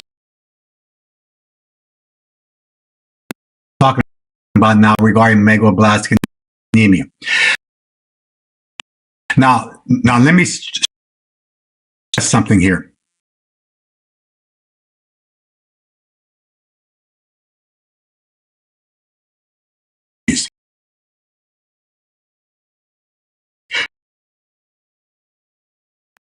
Megaloblastic anemia and homocysteine anemia here. All right, now their enzyme B12 deficiency, megaloblastic anemia, homocystinemia, but there's an enzyme that also requires B12 enzyme. It's the enzyme we just talked about. But when that enzyme works, it gives rise to two different pathologies. What pathology does that give rise to? When that enzyme is not working, that gives rise to methylmalonic or you and gives rise to neuropathy when that don't work. So now notice here, you have two separate enzymes, and when they're undefective, they give rise to distinct changes. That information is used to do differential diagnosis between folate deficiency and B12 deficiency. In other words, when it's folate deficient or B12 deficient, the enzyme not work, the patient ends up with megaloblastic anemia and homocystinemia, right? But so then how would you know B12 or folate deficiency? Then you look to the other enzyme, because the other enzyme that requires B12. And so if it's a B12 problem, they would have additional pathologies of methylmalonic acidemia and the peripheral neuropathy on there. That's how you do the differential diagnosis. You look to the other enzyme to see if it's working or not. If it's not working, they end up with methylmalonic acidemia and peripheral neuropathy. It goes on. Extremely high yield stuff for the boards. You must master this stuff here. Don't go memorize, and this stuff is really, really difficult if you try to memorize stuff, but it is very, very, very, very high stuff, high yield stuff here. It's not easy to understand. You have to think about it, but you're blessed with a beautiful mind. Just think about it. Okay, now let's do one more pathway, then we'll take a 10-minute break. One more pathway here. All right, now there is, by the way, we have pathways at the top. 4 more pathways. One is heme synthesis and all the porphyria. Then we're going to do iron metabolism and hemochromatosis stuff. The Rubin and all the stuff, jaundice. Then we talk about pyrimidine synthesis and other stuff, orotic acid ureas and methotrexate. Then lastly, purine and all this purine metabolism, dealing with allopurine, Shine syndrome, and gout. Again, a lot of stuff still coming.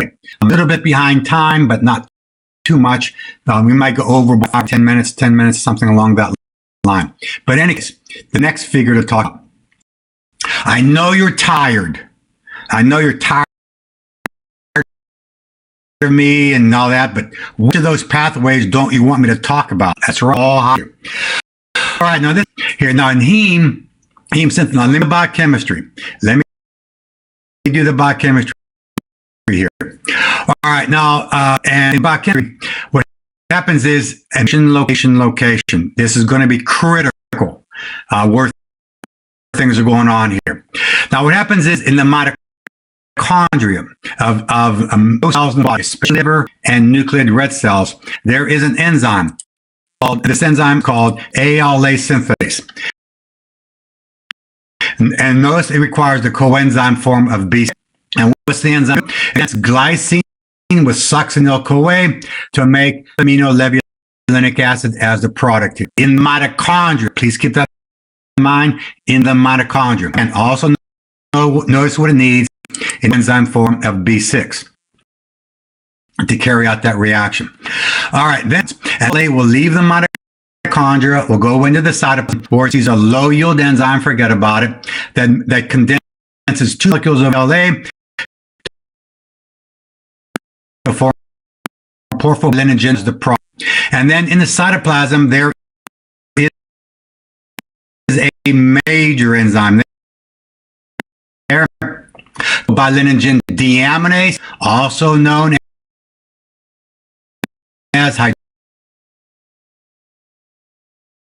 hydroxymethylbilane. Two different names for the same enzyme.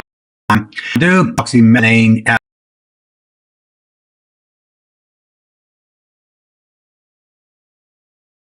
Everything after it are porphyrin. These arrows can be genetically effective. And so if an arrow is genetically effective, then the substrate starts to accumulate. There's a defect in the pathway after then and when it's absorbed, the patient the light, because the porphyrins are absorbing the light. However, if there's a defect before hydroxymethylbilane in the way, porphyrins accumulate and the patient is not photosensitive. So on board exams, whether a patient is photosensitive or not is a clue and where the defect might be in the biochemistry here. Again, a major item there. Here. All right. Now, another item I want to mention is, you see this in your book as well, that some of these porphyrins, if you see an IN suffix, it's a molecule. If you see an suffix, a matter of fact, 2 figures from now, talk about bilirubin, IN suffix, telling you it's a colored molecule. All right, and let's proceed. Now, by the way, don't worry about these Roman numerals. Forget about the Roman numerals, not important. The hydroxyl low yield enzyme, forget about that makes uroporphyrinogen. And then it sees an enzyme called uroporphyrinogen decarboxylase, major enzyme, because there is pathology coming up shortly. And that enzyme makes uroporphyrinogen. Cytoplasm, you don't know that's a product called bilinogen protoplasm. And then the porphyrin made in the cytoplasm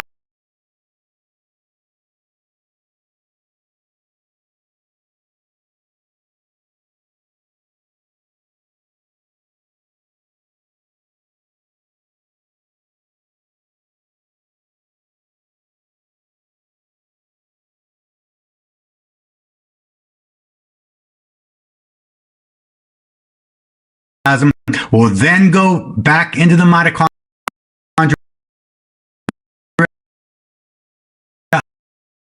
of that cell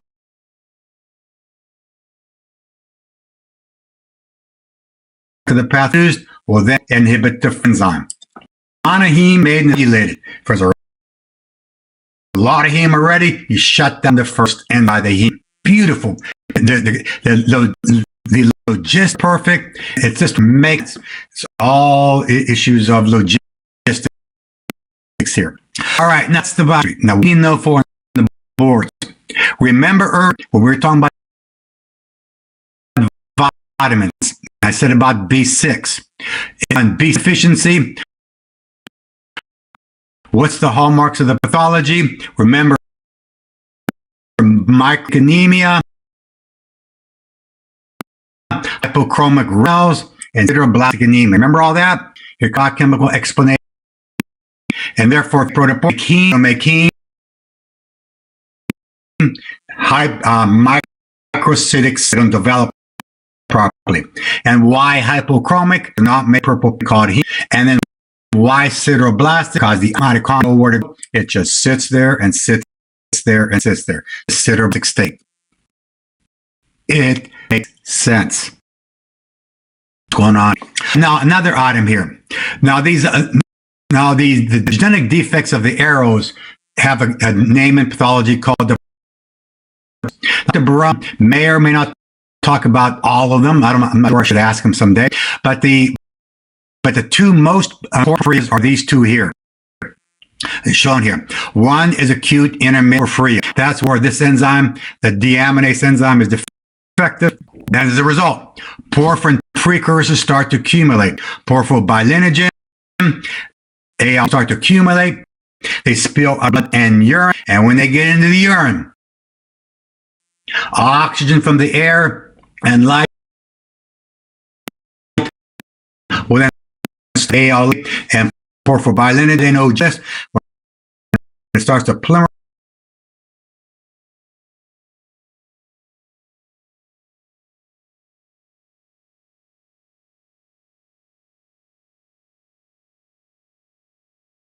them together, they start to turn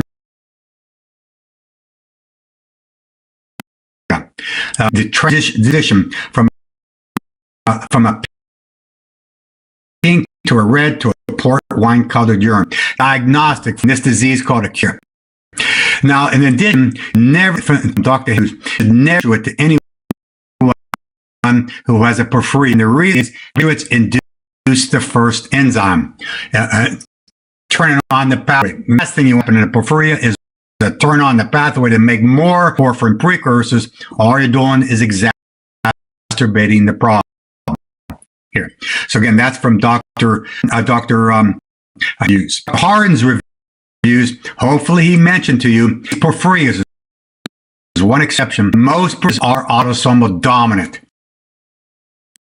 They are late on the number of years to start seeing a lot of pathology goes on because they're autosomal dominant. And you should know that without them telling you on the board exams.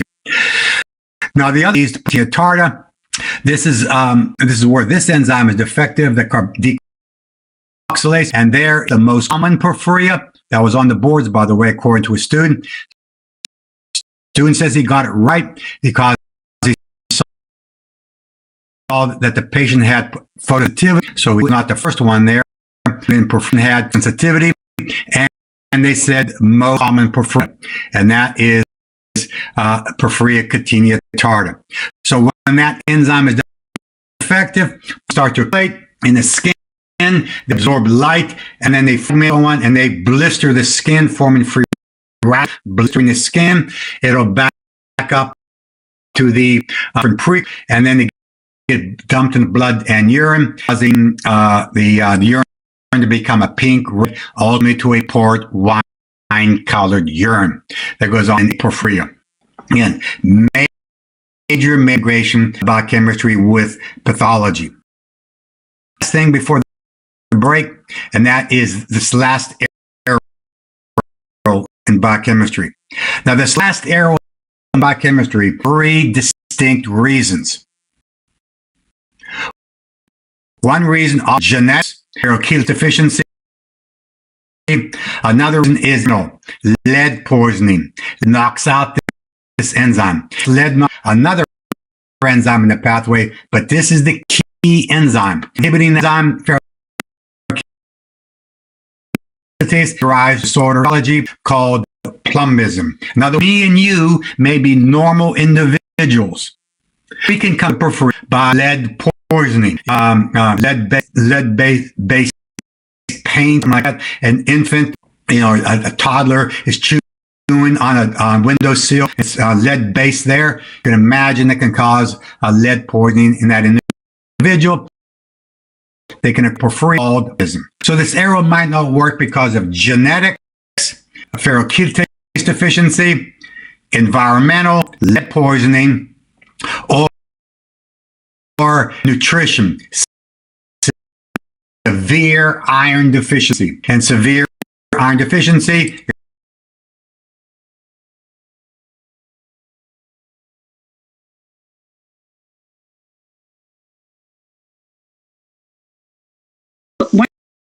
again, it's not you. And again, conveniently, it's happening pretty close to break time. So let's go ahead and take a break, and we'll see you in 10 minutes.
Okay, everybody, welcome back for this last hour. Sorry that I'm not sure what happened. All of a sudden went blank again.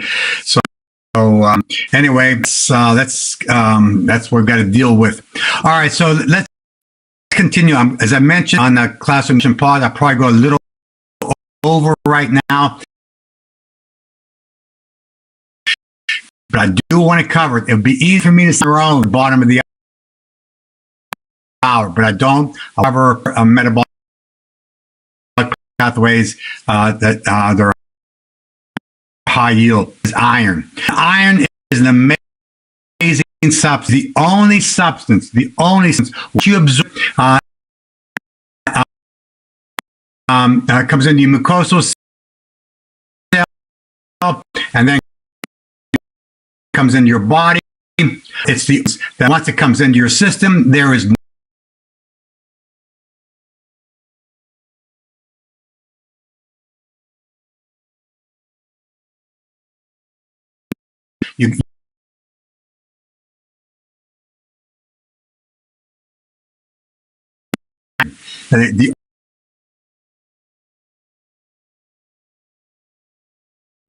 chemistry. So you would predict the regulation in the mucosal cell, because that's where once it comes in, know that iron, and that's where the regulation will occur of iron metabolism. So what happens is when you eat iron in a plus state, you have to reduce it using vitamin C or any reductant to make iron plus 2. And then once iron plus 2 is around, it can be absorbed. And you eat only 10% iron per day. So recommend ounces, grams for men, milligrams. So you only absorb about 1 milligram or 2 a day. That's all. That's iron you absorb a day. 1 speck of iron a day, because that you lose a day. Now, once the iron comes into the mucosal cell, 2 things can happen to it.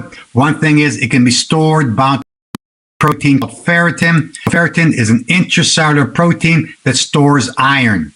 And the amount of iron bound to the ferritin, it's a staggering number. 1,300 atoms of iron is bound to a huge number of atoms.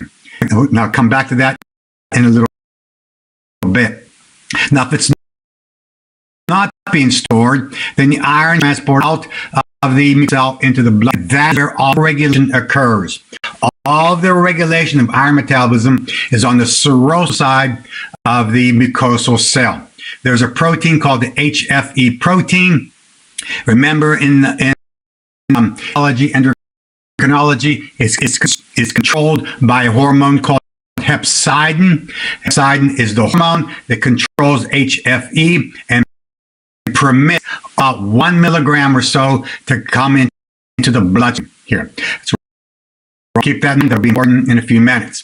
Now, once the iron comes into the bloodstream, then the iron plus 2 goes to iron plus 3, and then iron plus 3 is then transported around by protein transferrin. So it's the protein carrier for transferrin. And then the iron is then the transferrin binds to a receptor on certain cells, most cells. And then when transferrin binds to the receptor, iron is deposited into the cell. And then it can be stored in ferritin cells, as well as incorporate into many genes, cytochromes, and so on. The iron can go into proteins.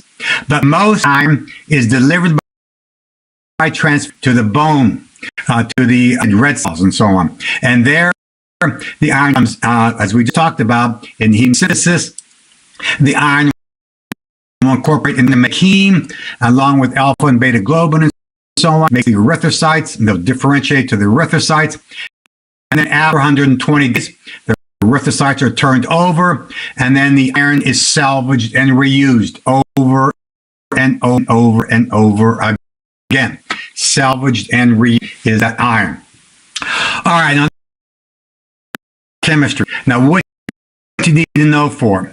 Well, in pathology, the dissociated iron is called hemochromatosis. Now, there's two kinds of hemochromatosis in pathology. One, hereditary hemochromatosis, and the other is called secondary hemochromatosis. Now, regarding hereditary hemochromatosis, what that is, it's a gene defect, HA gene. So, in matter of fact, you might have on in chapter 5 by Dr. Harden, where he talked about the dot blot and all. What happens is missense mutation in the gene for HFE, and as a result, the protein is still being made, but instead of absorbing 1 milligram a day, you might absorb milligrams a day, or up to 3. Deal, but after 20 or 30 or 40 years of extra spec of into your body every day, then there's iron overload that you can go to the metal detector at the airport and set off the metal detector. There's so much iron in the body because you can't get rid of it very easily. And as a result, you end up with hemosiderin deposits in the liver, pancreas, joints, and skin. All right, now here comes a question for you. As you know, I'm going to ask you, what is hemosiderin or hemosiderin? A term you a lot about in pathology. What is that? What is it? Biochemically, what? Not heme, not iron rings, no, not ferritin. No, what it is, what hemosiderin is, it's ferritin with too much iron in it. That's what hemosiderin. Ferritin holds on to 4,300 atoms of iron. But in iron overload, there's so much iron in the body that the ferritin's trying to hold on to that extra iron, but now holds on to extra iron. It collapses. It precipitates under the weight of much iron and then becomes useless. And as a result, you end up with hemosiderin deposits in the liver. After 20 or 4 years, what's going to happen to the liver with all those heme deposits? That's right. You might imagine the liver becomes damaged. The liver becomes cirrhotic. The patient ends up with liver cirrhosis after many, many years. Now, what you're looking at right here is the liver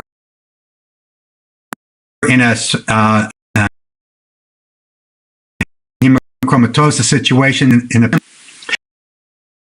Clearly blackish with all that hemosiderin deposits in the liver. Hemosiderin end up, so after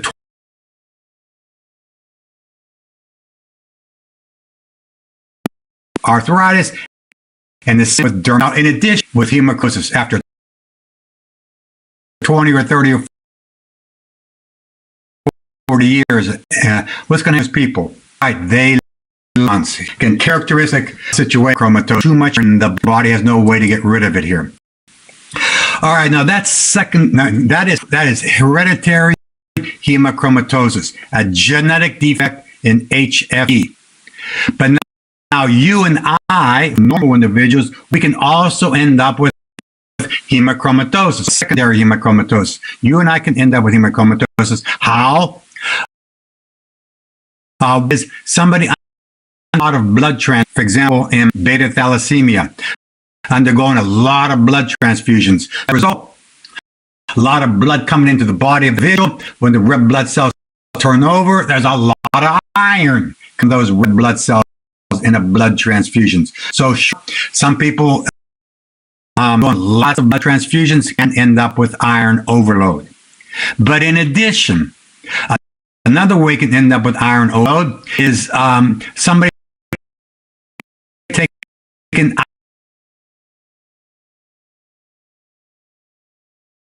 iron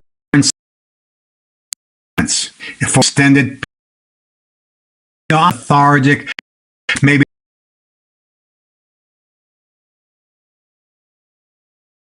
iron deficient, so I'm going to start popping in pills.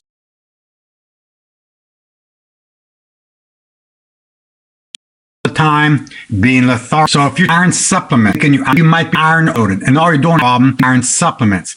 And what I mean by that is, even though the mucosal cells don't want to take up that iron, It's being controlled. But if you take supplements, you're forcing the mucosa cell by mass action to take up too much iron.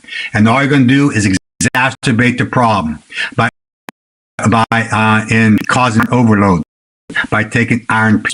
Now let me ask, what should you do if taking iron supplements, thinking they're iron deficient, might be iron overloaded?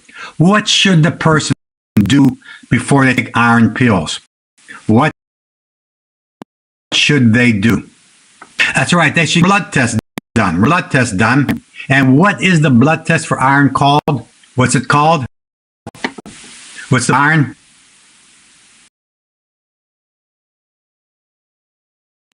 What's it right? Urea is called a T iron binding. Now, it turns out normally, the TIBC, the transferrin should be 1/3 saturated. Transferrin should be 1/3 saturated here. I said ferritin. That's true. You could look at them because cells die because of cirrhosis of the liver, whatever. They'll dump the ferritin into the blood, so you end up with lots of ferritin in the blood. That's true. But the best test is the TIBC. All right, now here comes the question for you. Suppose you tell a patient, I want to see your IBC, and then the value comes back to you, and the patient has elevated TIBC. Does that mean the person is loaded? That means transferrin room. It means the person is deficient. They should take an iron supplements because low TIBC, low C, low capacity. That means transferrin has a lot of iron in it. That means it's iron overloaded. Therefore, you should not be taking iron supplements with a low TIBC. All right, here about iron.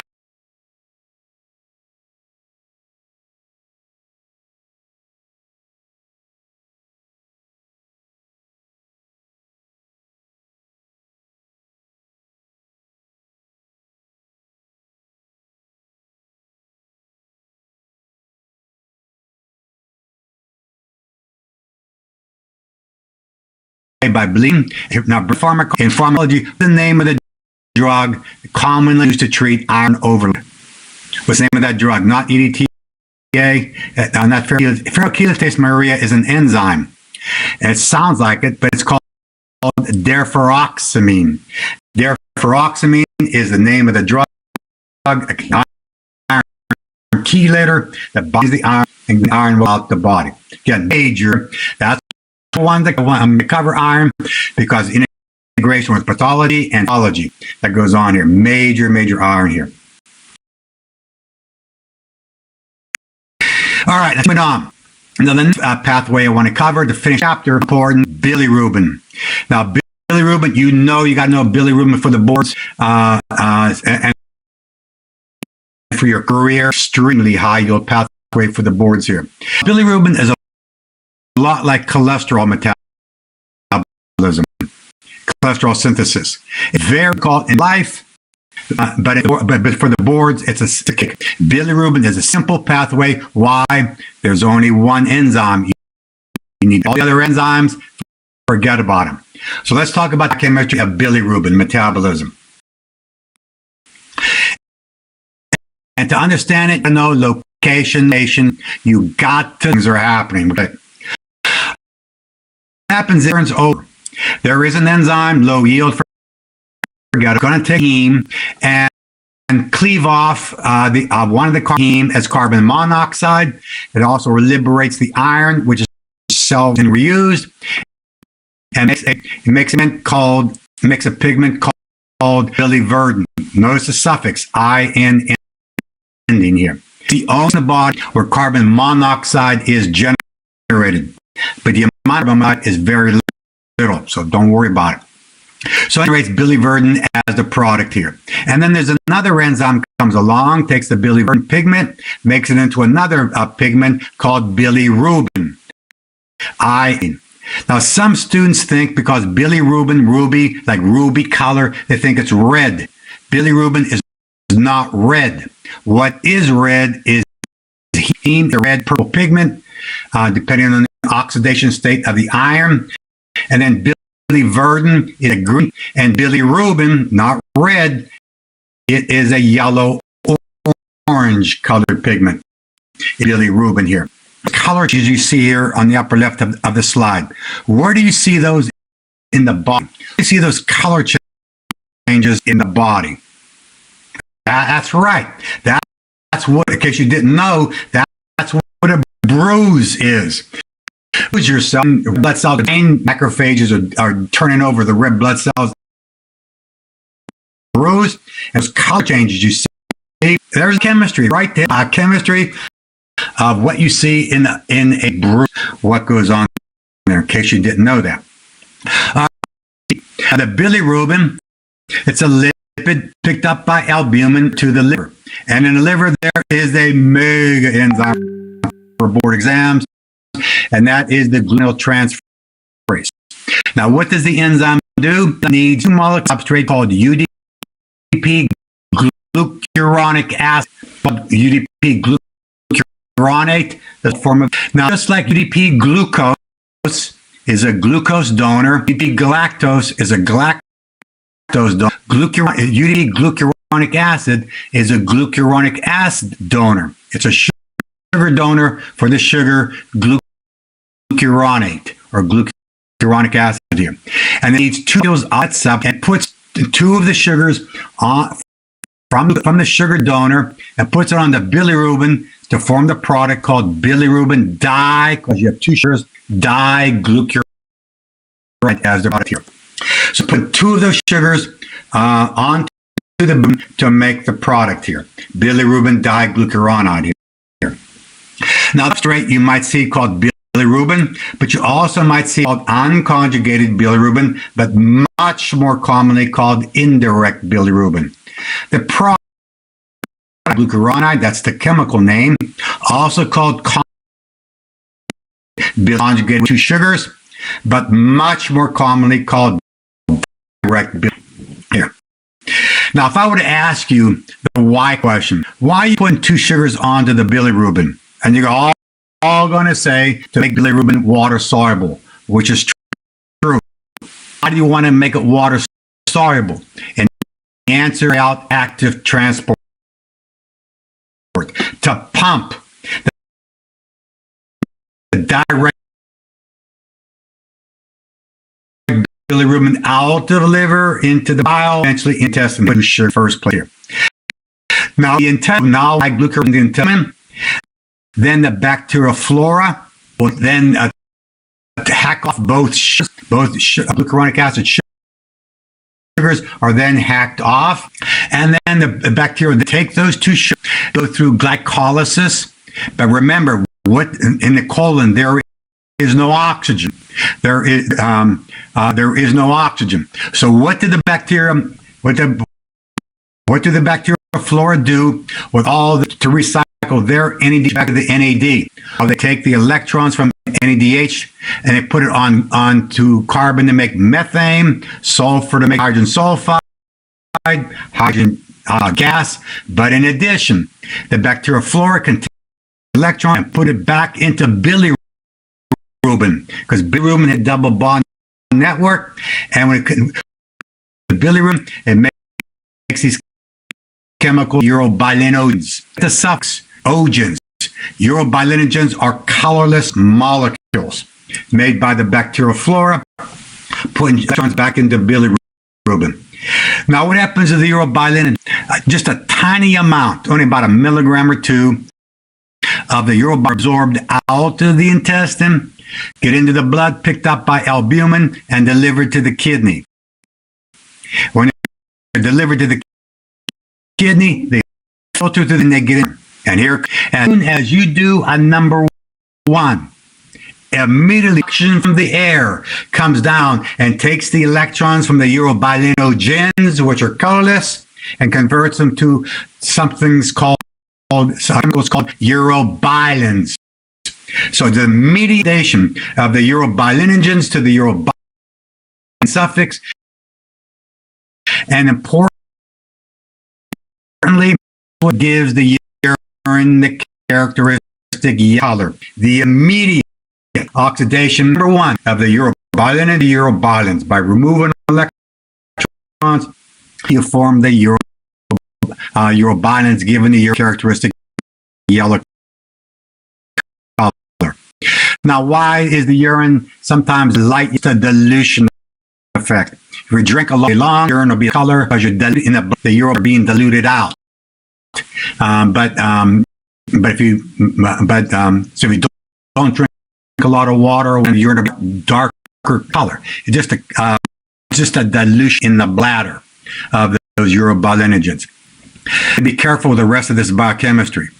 Now, the bulk of the urobilinogens stay in the colon, and the bacteria can put more and more electrons back into those rings of the urobilin, and convert those substances to another class of chemicals called the stercobilinogens. That's which color? Number 2. That's right. Immediately, oxygen from the air comes down, takes the electrons from the stercobilinogens and converts them to chemicals called stercobilins, IN6. The stercobilins, importantly, give the stools the brown color. That's how stools, and you can other S word, that's how stools happen there. The immediate oxidation of the stercobilins to the lens here. So again, and if you don't have, and if there's something wrong, bilirubin metabolism, then bilirubin, one time the medicine came up to me at a break and said, man, I didn't knew that about the color of the stools. I said, yeah, that's how they happen. Does that mean if I ever moon and I do a number 2 on the moon, my stools will not be brown color? That's right. They will not be brown color on the moon because there's no oxygen. What would the stools like on the moon? That's right. They would be a color, a clay-colored stools on the moon because there's no oxygen on the moon there.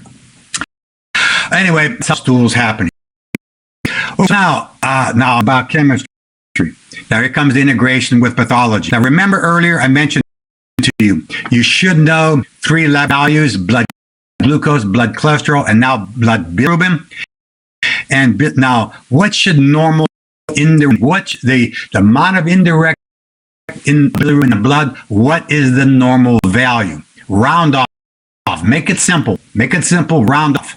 And the answer is, it should be less than 1 milligram per liter. And that 1 milligram is that bilirubin coming from the phagocytic cells to the carried by albumin. It should be less than 1 milligram. What should direct bilirubin be? Let me see your answers here. What should direct bilirubin be? Answer, theoretically, it should be 0. It might be trace amounts, but theoretically it should be 0. Why? Because direct bilirubin is all delivered into the bile. It should never go bloodstream. So theoretically it should be 0. So the condition in pathology of anemia exists when a total 1 milligram per day. That's hyperbilirubin. Hyperbilirubin could be due to one of 3 reasons. One reason is due to elevated indirect only. A second reason is due to indirect only. Or third, both indirect and direct being elevated here. So that's what's up next. Conditions which give rise to only indirect being elevated here.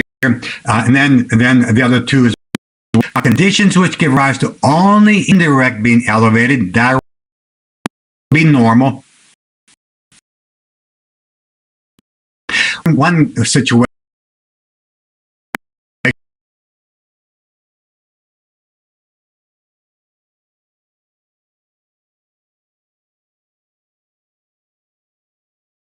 all those hemolytic diseases that we found Dr. PD to be is normal.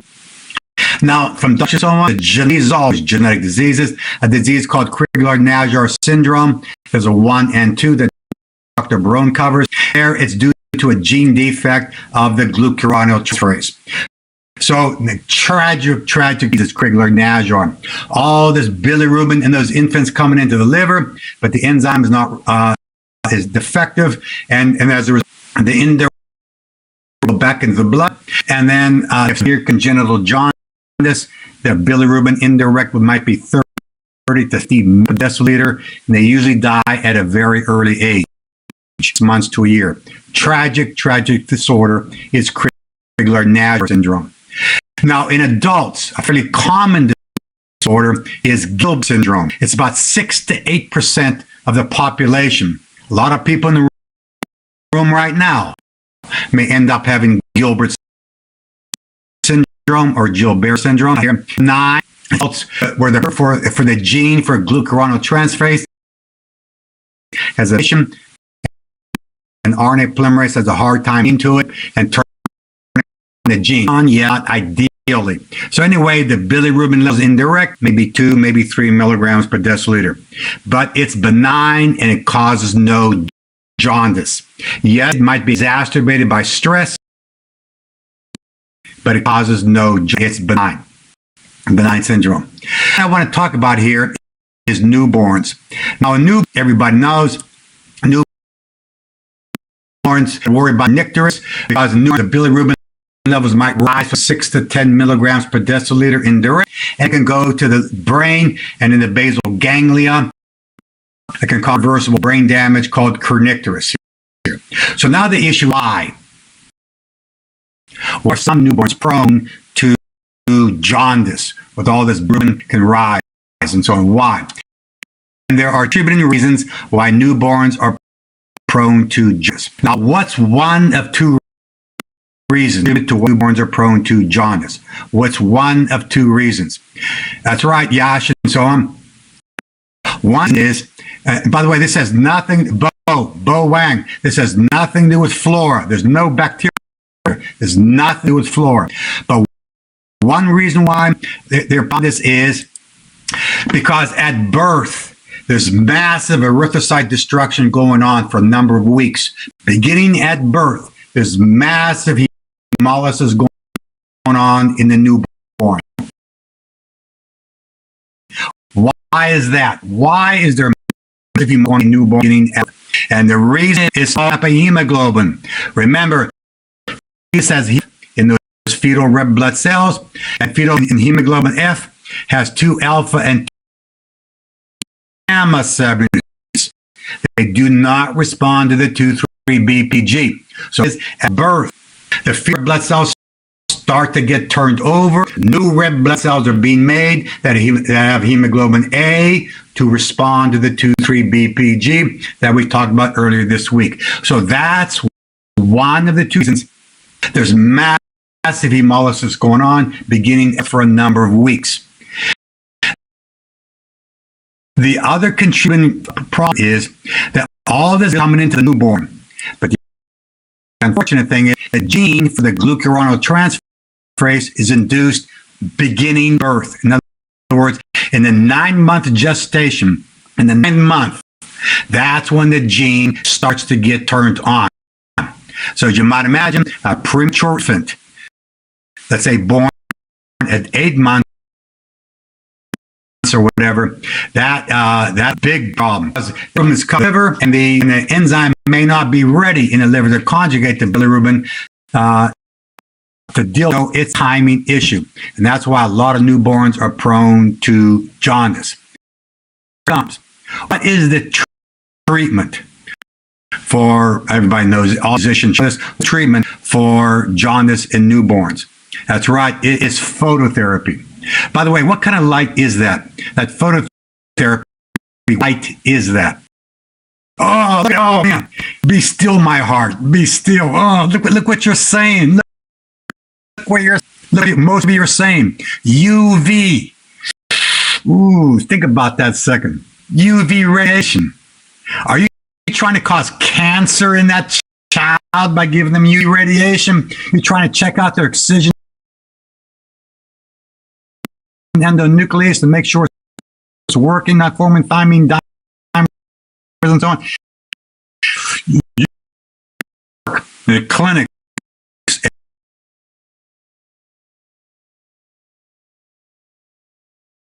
it's not UV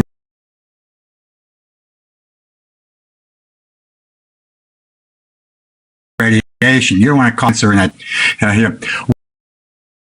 What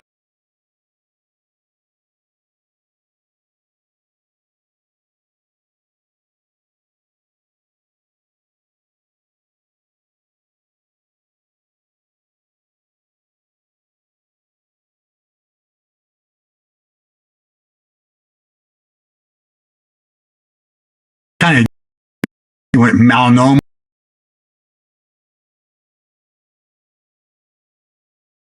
Why did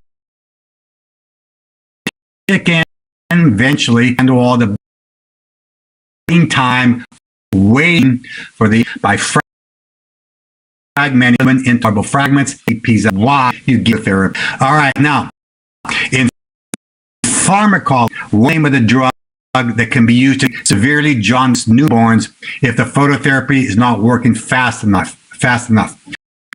What could you do? What's the name of the drug? That's right, Varun, is phenobarbital.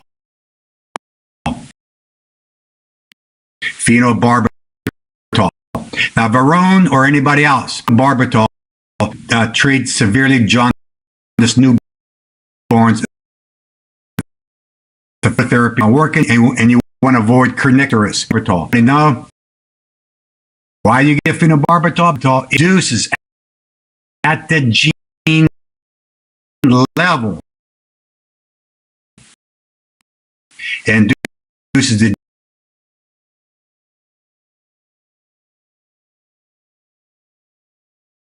gene for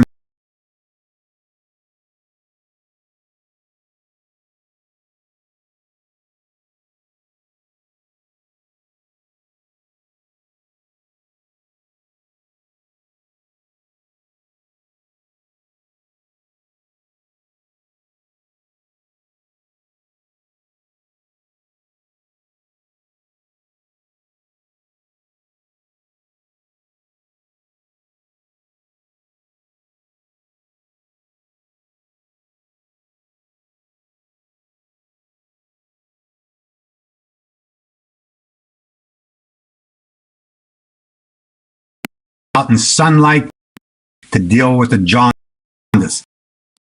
But that gets skin other. Dr. Braun, really benign syndromes, the transport system is not working as it should. Much more commonly, this aero and biochemistry will not work, giving rise to direct only, will be any type of bile duct obstruction. A tumor or whatever it is, a bile duct obstruction will cause elevated direct, indirect would be normal. Now, conditions give rise to both direct and indirect. Is anything wrong with the liver? Anything? Let me back up here. Anything? See, the computer, Adobe advances when I don't want it to advance. But in any case, anything wrong with the liver? Alcoholic cirrhosis, hemochromatosis, Wilson's disease, whatever, anything wrong with the liver. What happens there is some hepatocytes may conjugate to bilirubin, but may not want to pump it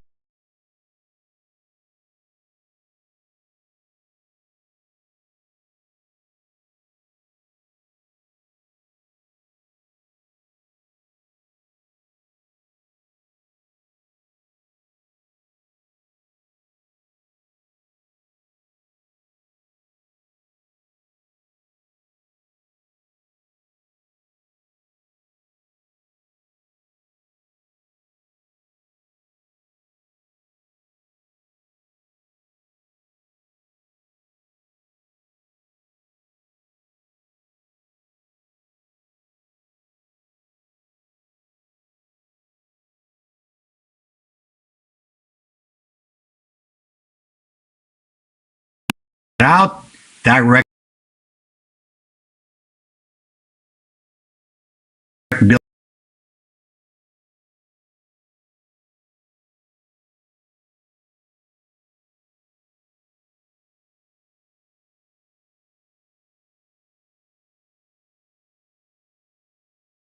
goes into the blood.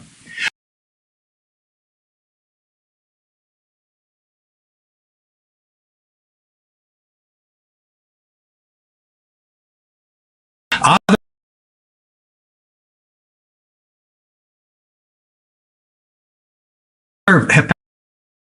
get into the urine. You have seen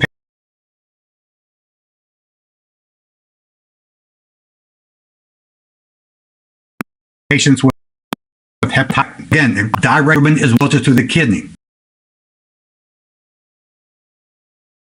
Two more pathways to cover. So now chapter, there's I'm going to skip over on purpose. Now again, if I a figure, if there's anything important about it, I will cover it. Just trust me, I will cover anything that I skip over.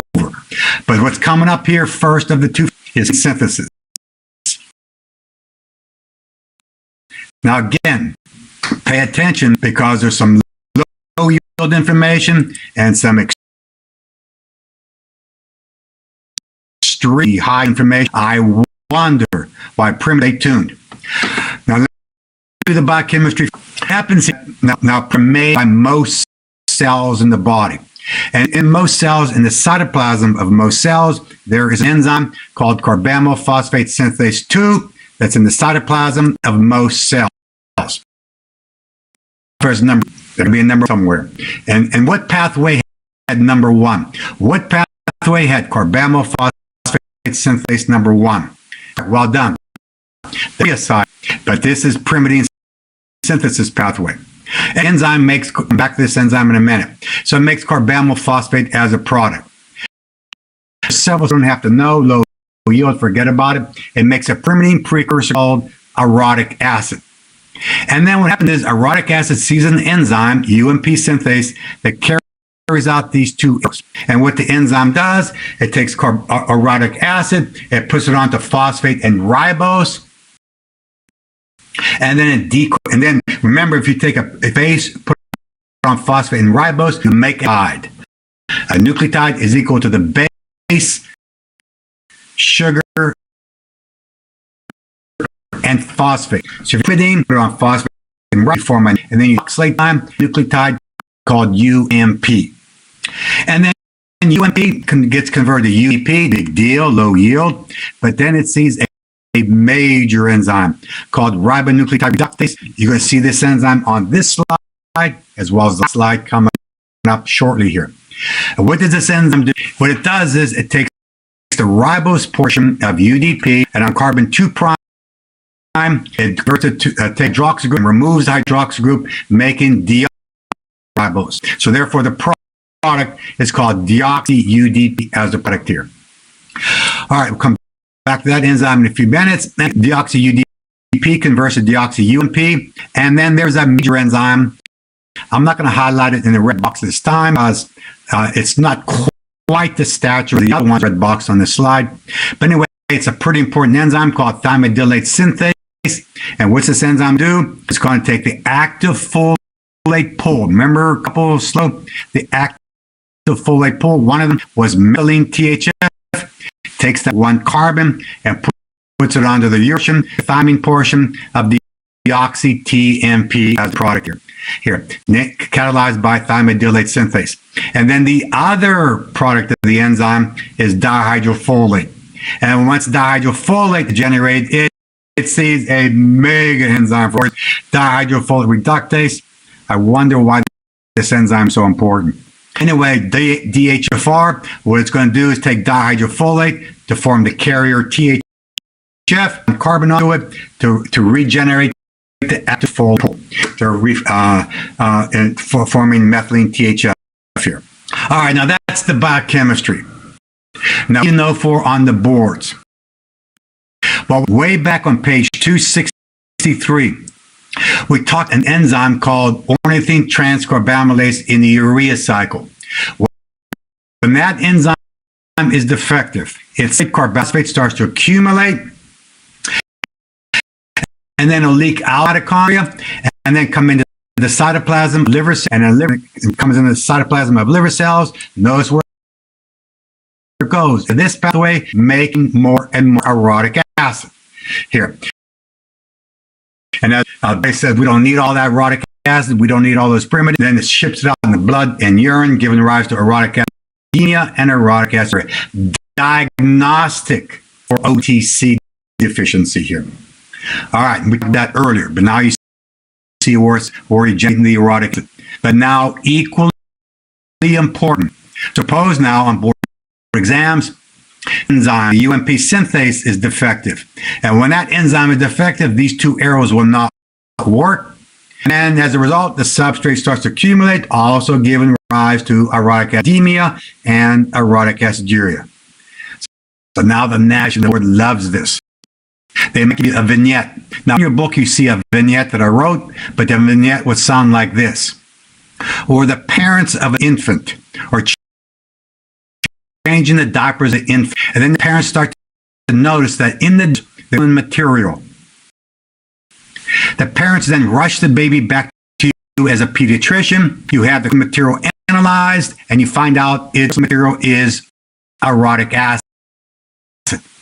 So then the question becomes, as you would predict, the question, then, does that infant have a defect in the urea?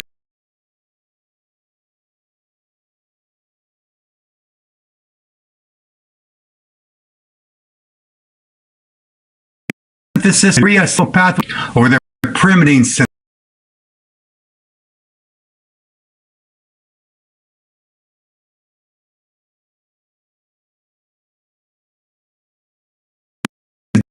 Defective here. All right, now how is this different way? X. Which of these two? Let me see your answers here. These two pathways is the hyperamic acid. Right, that would be a urea cycle. They put the X. On the other hand, what they might say is infant orotic urea and the normal BUN value. Without saying increase, decrease, the abnormal. Where should I put the X? The urea cycle, pyrimidine synthesis pathway. It is urea is defective. Without saying, I mean, technically it would be decreased. You show you laboratory values, you actually would see a decrease, but it might not say abnormal. That's a urea cycle defect. Then now another of this is they can say a patient has orotic aciduria and they also have megaloblastic anemia. What pathway is defective? Pathway is defective, and again, that then now logically is a pyrimidine synthesis pathway here. And why? That the end of the pathway, DIMP, is being used to make DNA, is used to make chromosomes. When chromosomes multiply, nucleate cells. So notice here how often today we talk about megaloblastic anemia. Again, due to folate deficiency, B12 deficiency, a pyrimidine synthesis defect, giving rise to blast. It simply cannot make DNA, either because of folate deficiency or because of genetics, where the enzyme is defective. Again, extremely high pathology and biochemistry. All right, but now pharmacology with the chemistry and the pathology. All right, now there is, now notice here on the bottom, the drugs affect this pathway. Hydroxyurea inhibits ribonucleotide reductase, 5-fluorouracil. If I were to ask you right now, for what reason do you admit 5-fluorouracil? 5-fluorouracil. For what reason you for cancer? Which cancers? Many cancers. One of them would be basal cell carcinoma. So basal cell, if you have matter of fact, I do right there. See right there? I have a basal cell carcinoma that just got diagnosed by biopsy just a couple weeks ago by a dermatologist who was a former student. Anyway, next month to have treated, but she's going to treat it by surgery called MOSH, M-O-H-S, I think it calls, instead of giving me 5-fluorouracil. I don't believe in Dr. Harris's pharmacology. But in any case, I'm going to have it taken care of next month. And when you get older, a lot of you are going to have problems like me. But anyway, in addition, there are many drugs affect dihydrofolate reductase here. Drugs, anti-tumor, trimethoprim, antimicrobial drug, trimethoprim, antiparasitic drugs like pyrimethamine. Let me ask you this. In parasitology, for which parasitic disease do you administer pyrimethamine? For which parasitic disease do you administer pyrimethamine? That's right, toxoplasmosis. Or it could use for malaria, but most often for plasmosis here. So now the question is why?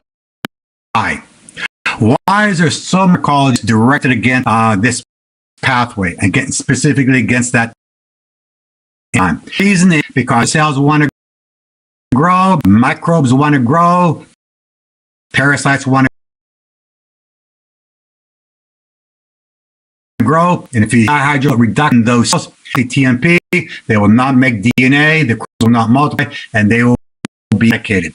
That's why there's so many target DFR as well as enzymes as well here.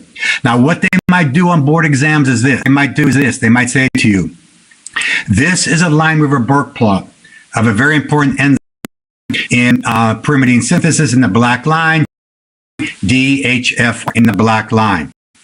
And in the red line is DHFR in the presence of methotrexate. What type of methotrexate? What type of drug is methotrexate? Right, it's competitive inhibitor. Why? The lines cross. There it is. Methotrexate looks like dihydrofolate, acting as a competitive inhibitor. All right, now let me ask you this before we move on to the last slide. And that is, now, yes, methotrexate can be used to treat many cancers, used to treat rheumatoid arthritis. That's true. But now, let me ask this question. People who administer methotrexate, does that mean that the DHFR enzyme cell, is it the same enzyme or a different enzyme that's in normal cells? So trexate, DHFR of cancer cells, is that enzyme or normal? The answer is indeed, it is the same enzyme. Then why do you give methotrexate? Treat cancer. Why do you give methotrexate? Aren't you inhibiting the enzyme that's in normal cells? And the answer is yes. But why are you giving the drug? More active? No. Okay, here comes more rapidly divine. No. And the answer is similar to what you're answering. Here comes the answer. It's because most of your cells in your body right now, G0 phase. Most of your cells are not growing. Remember that? Remember that? Your cells are G0 phase, not growing. So the enzyme is present, working. Give trexate, not going to affect the enzyme because it's not working very much. But where is the enzyme working in normal body? Right. So like what? Like follicle cells. So the side of methotrexate administration. Where else is the enzyme normally working? In epithelials of the GI tract. So what's going to be a side effect? GI tract problems. Where else is the enzyme working? In nucleated red cells. So what's going to be a side effect? Anemia, and so on. So all those side effects in pharmacology that Dr. Harris might talk about, about from the biochemistry. If you know the biochemistry, it makes the pharmacology come alive, and the pathology come alive, and the physiology come alive. If you know the biochemistry, there it is. Okay, now one last slide. Again, a little over here, but one last slide.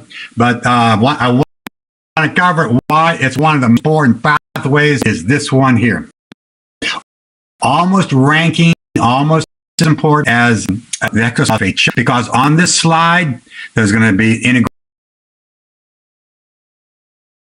of biochemistry with physiology as well as immunology on this slide. So minimally 5 disciplines on this one pathway. You think you need to know it? I would think so. Now, the problem with this pathway is it's the names are killers. The names are killers.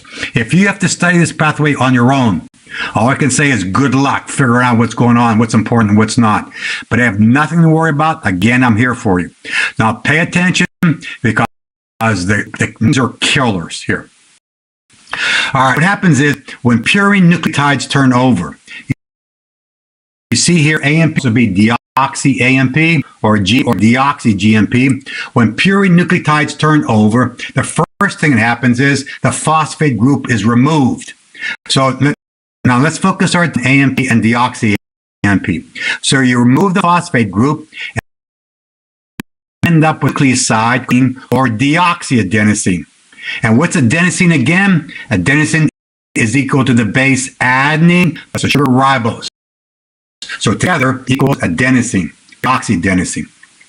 And then what happens is there is a major adenosine deaminase, ADA. And what does the enzyme, name of the enzyme tells you what it does. What it's going to do is remove the amino group from the 12th position of the adenine portion of adenosine, and by doing so, it makes another nucleotide, names are killers, and it's called inosine.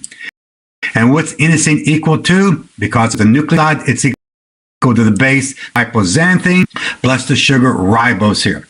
Now, hypoxanthine is a base, a purine base, in which you take adenine, remove the amino group, that becomes hypoxanthine. So ADA, the enzyme, will take either adenosine or deoxyadenosine and convert inosine or deoxyadenosine by removing the amino group. All right, now let's integrate this with G. Now this enzyme, if it does, remember it's autosomal recessive disease. When that enzyme is defective, then what happens is then this gives rise and the main severe 40% of all SCIDs is due to this enzyme not working here. Now, let me ask you, since you read immunology and pathology ready with Dr. Barone, but the issue is this. Now, if I would ask you right now, why are people with deficiency, why are they immunocompromised? Could you give me a coherent, understandable explanation?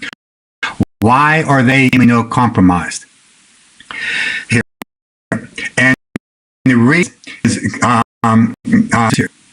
because you say B cells and T cells are low. That's all true. But why are T cells, B cells, and NK cells, why are they deficient?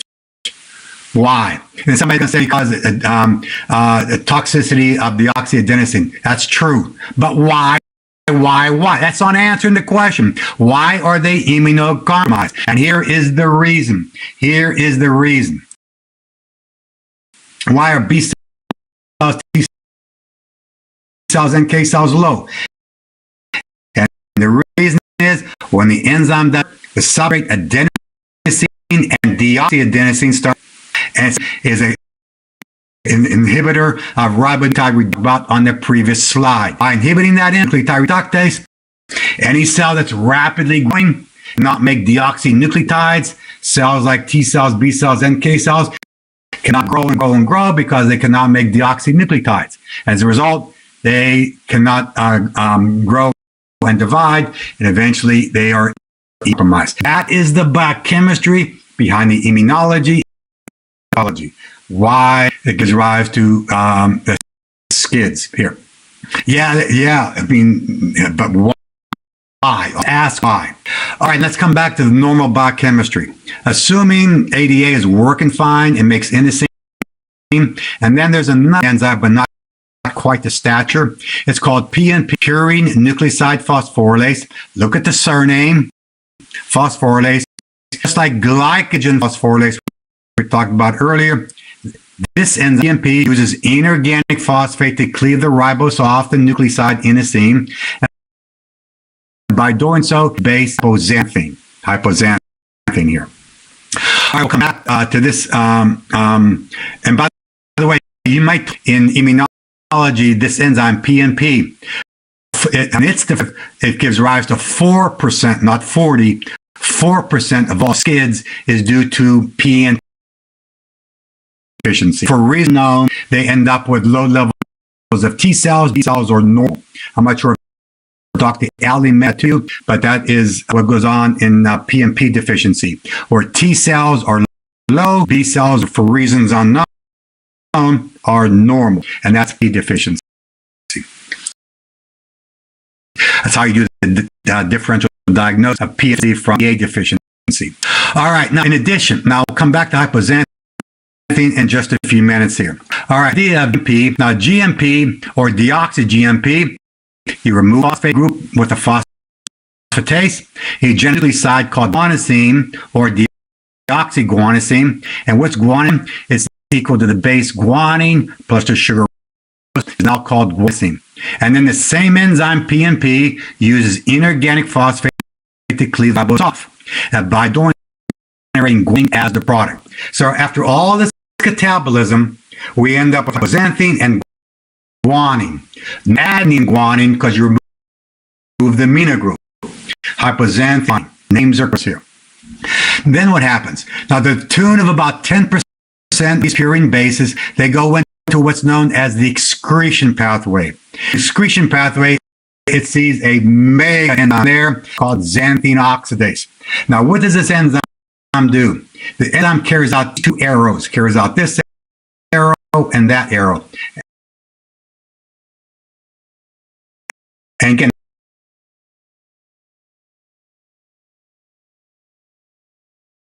the names are clear. Now, what does the enzyme do by the same oxidase?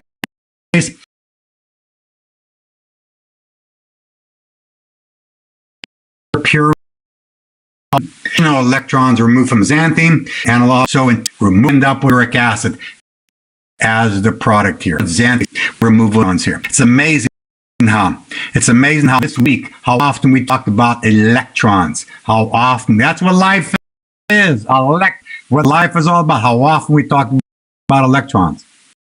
You know, there was an atom, an atom walked into a bar, and the atom was very sad, very disconsolate.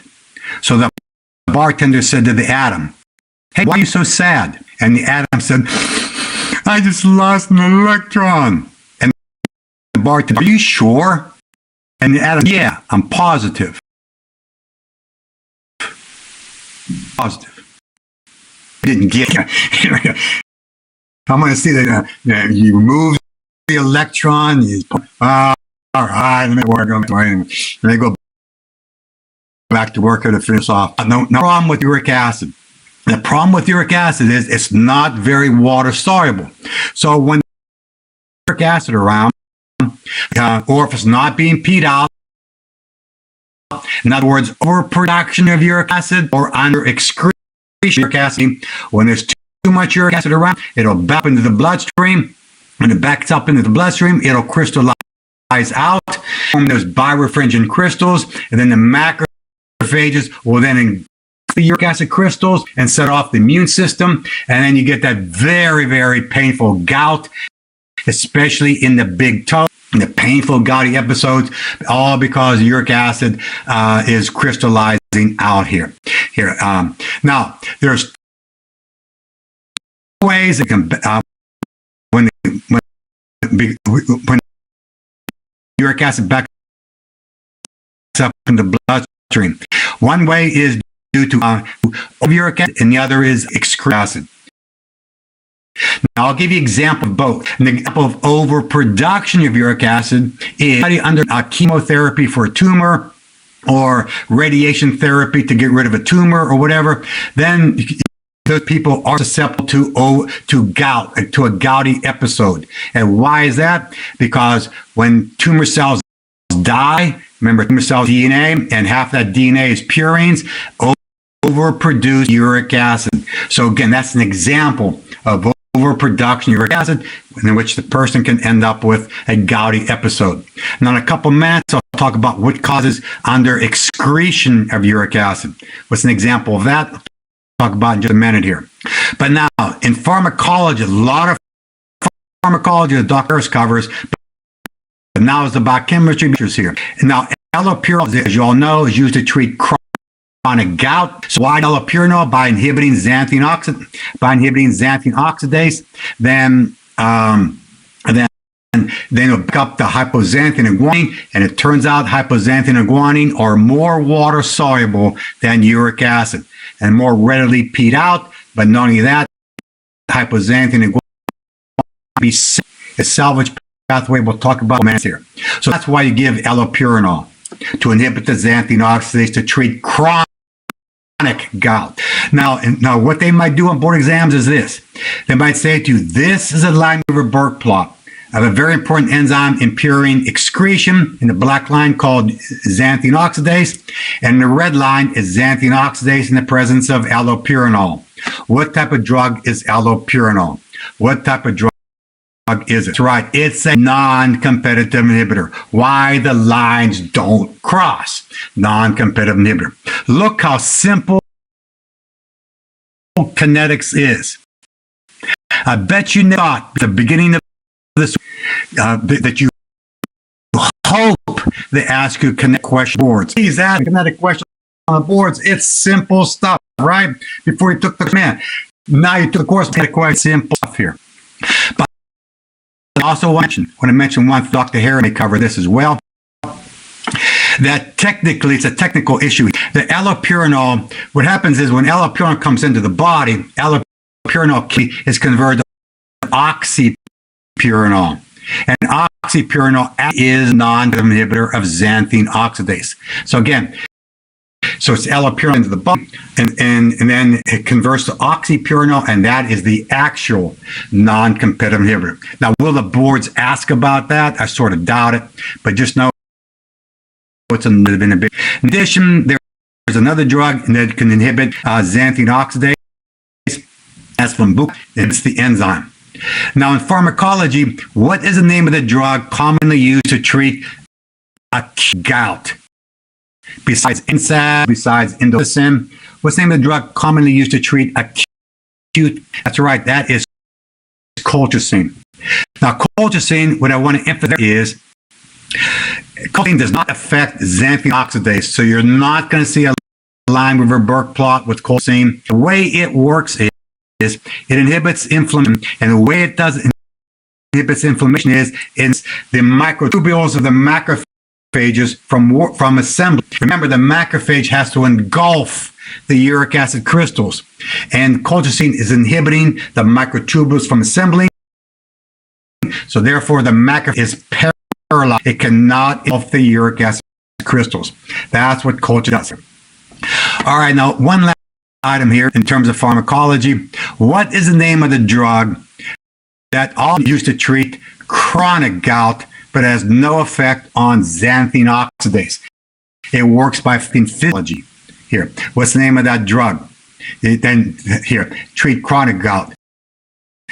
That is that's probenecid, a drug called sulfonylurea. What they do is they physiology, because part of the uric acid is reabsorbed by the kidney, and part of it is excreted. And given probenecid prevents the absorption. So for more uric acid would be out of the body, it's here. All right, now for you here is so I gave you an example a few minutes ago about an example of overproduction of uric acid, like radiation therapy, whatever. Now, an example of under excretion of uric acid by the kidney. What's an example of that? An example of that is some people who exercise can have a tendency to have a gouty episode. So how do you explain that? How do you explain some people do exercise, severe exercise, can end up with gouty? Again, anytime you think the word exercise, you start thinking lactic acid, right? Remember lactic acid? And sure enough, when lactic acid gets dumped in the blood. Some of it goes into the urine. Some of it goes to the liver for making glucose. And so what happens is in the kidney. What happens in the kidney? What happens in the kidney is the lactic acid and uric acid compete for urinary excretion. So lactic acid, as a competitive inhibitor of the uric acid, they compete for urinary excretion. Therefore, the uric acid will now back up the bloodstream, giving rise to a gouty episode. So again, that's the way you think your way through these things. Exercise, lactic acid, they must use the same transporter in the kidney, and sure enough, they do. And lactic acid and uric acid are competitive inhibitors of other. That's why some people in gouty episode. Now, to finish this off here, and then we're done, is now if 10% of the purines are treated, what about the other 90%? Well, they go into what's known as salvage pathway. And the salvage pathway, they mega enzyme there, major enzyme, HTPRT. Now, what does the enzyme do, HT? What the enzyme does is the T stands for H stands for hypoxanthine, G stands for guanine.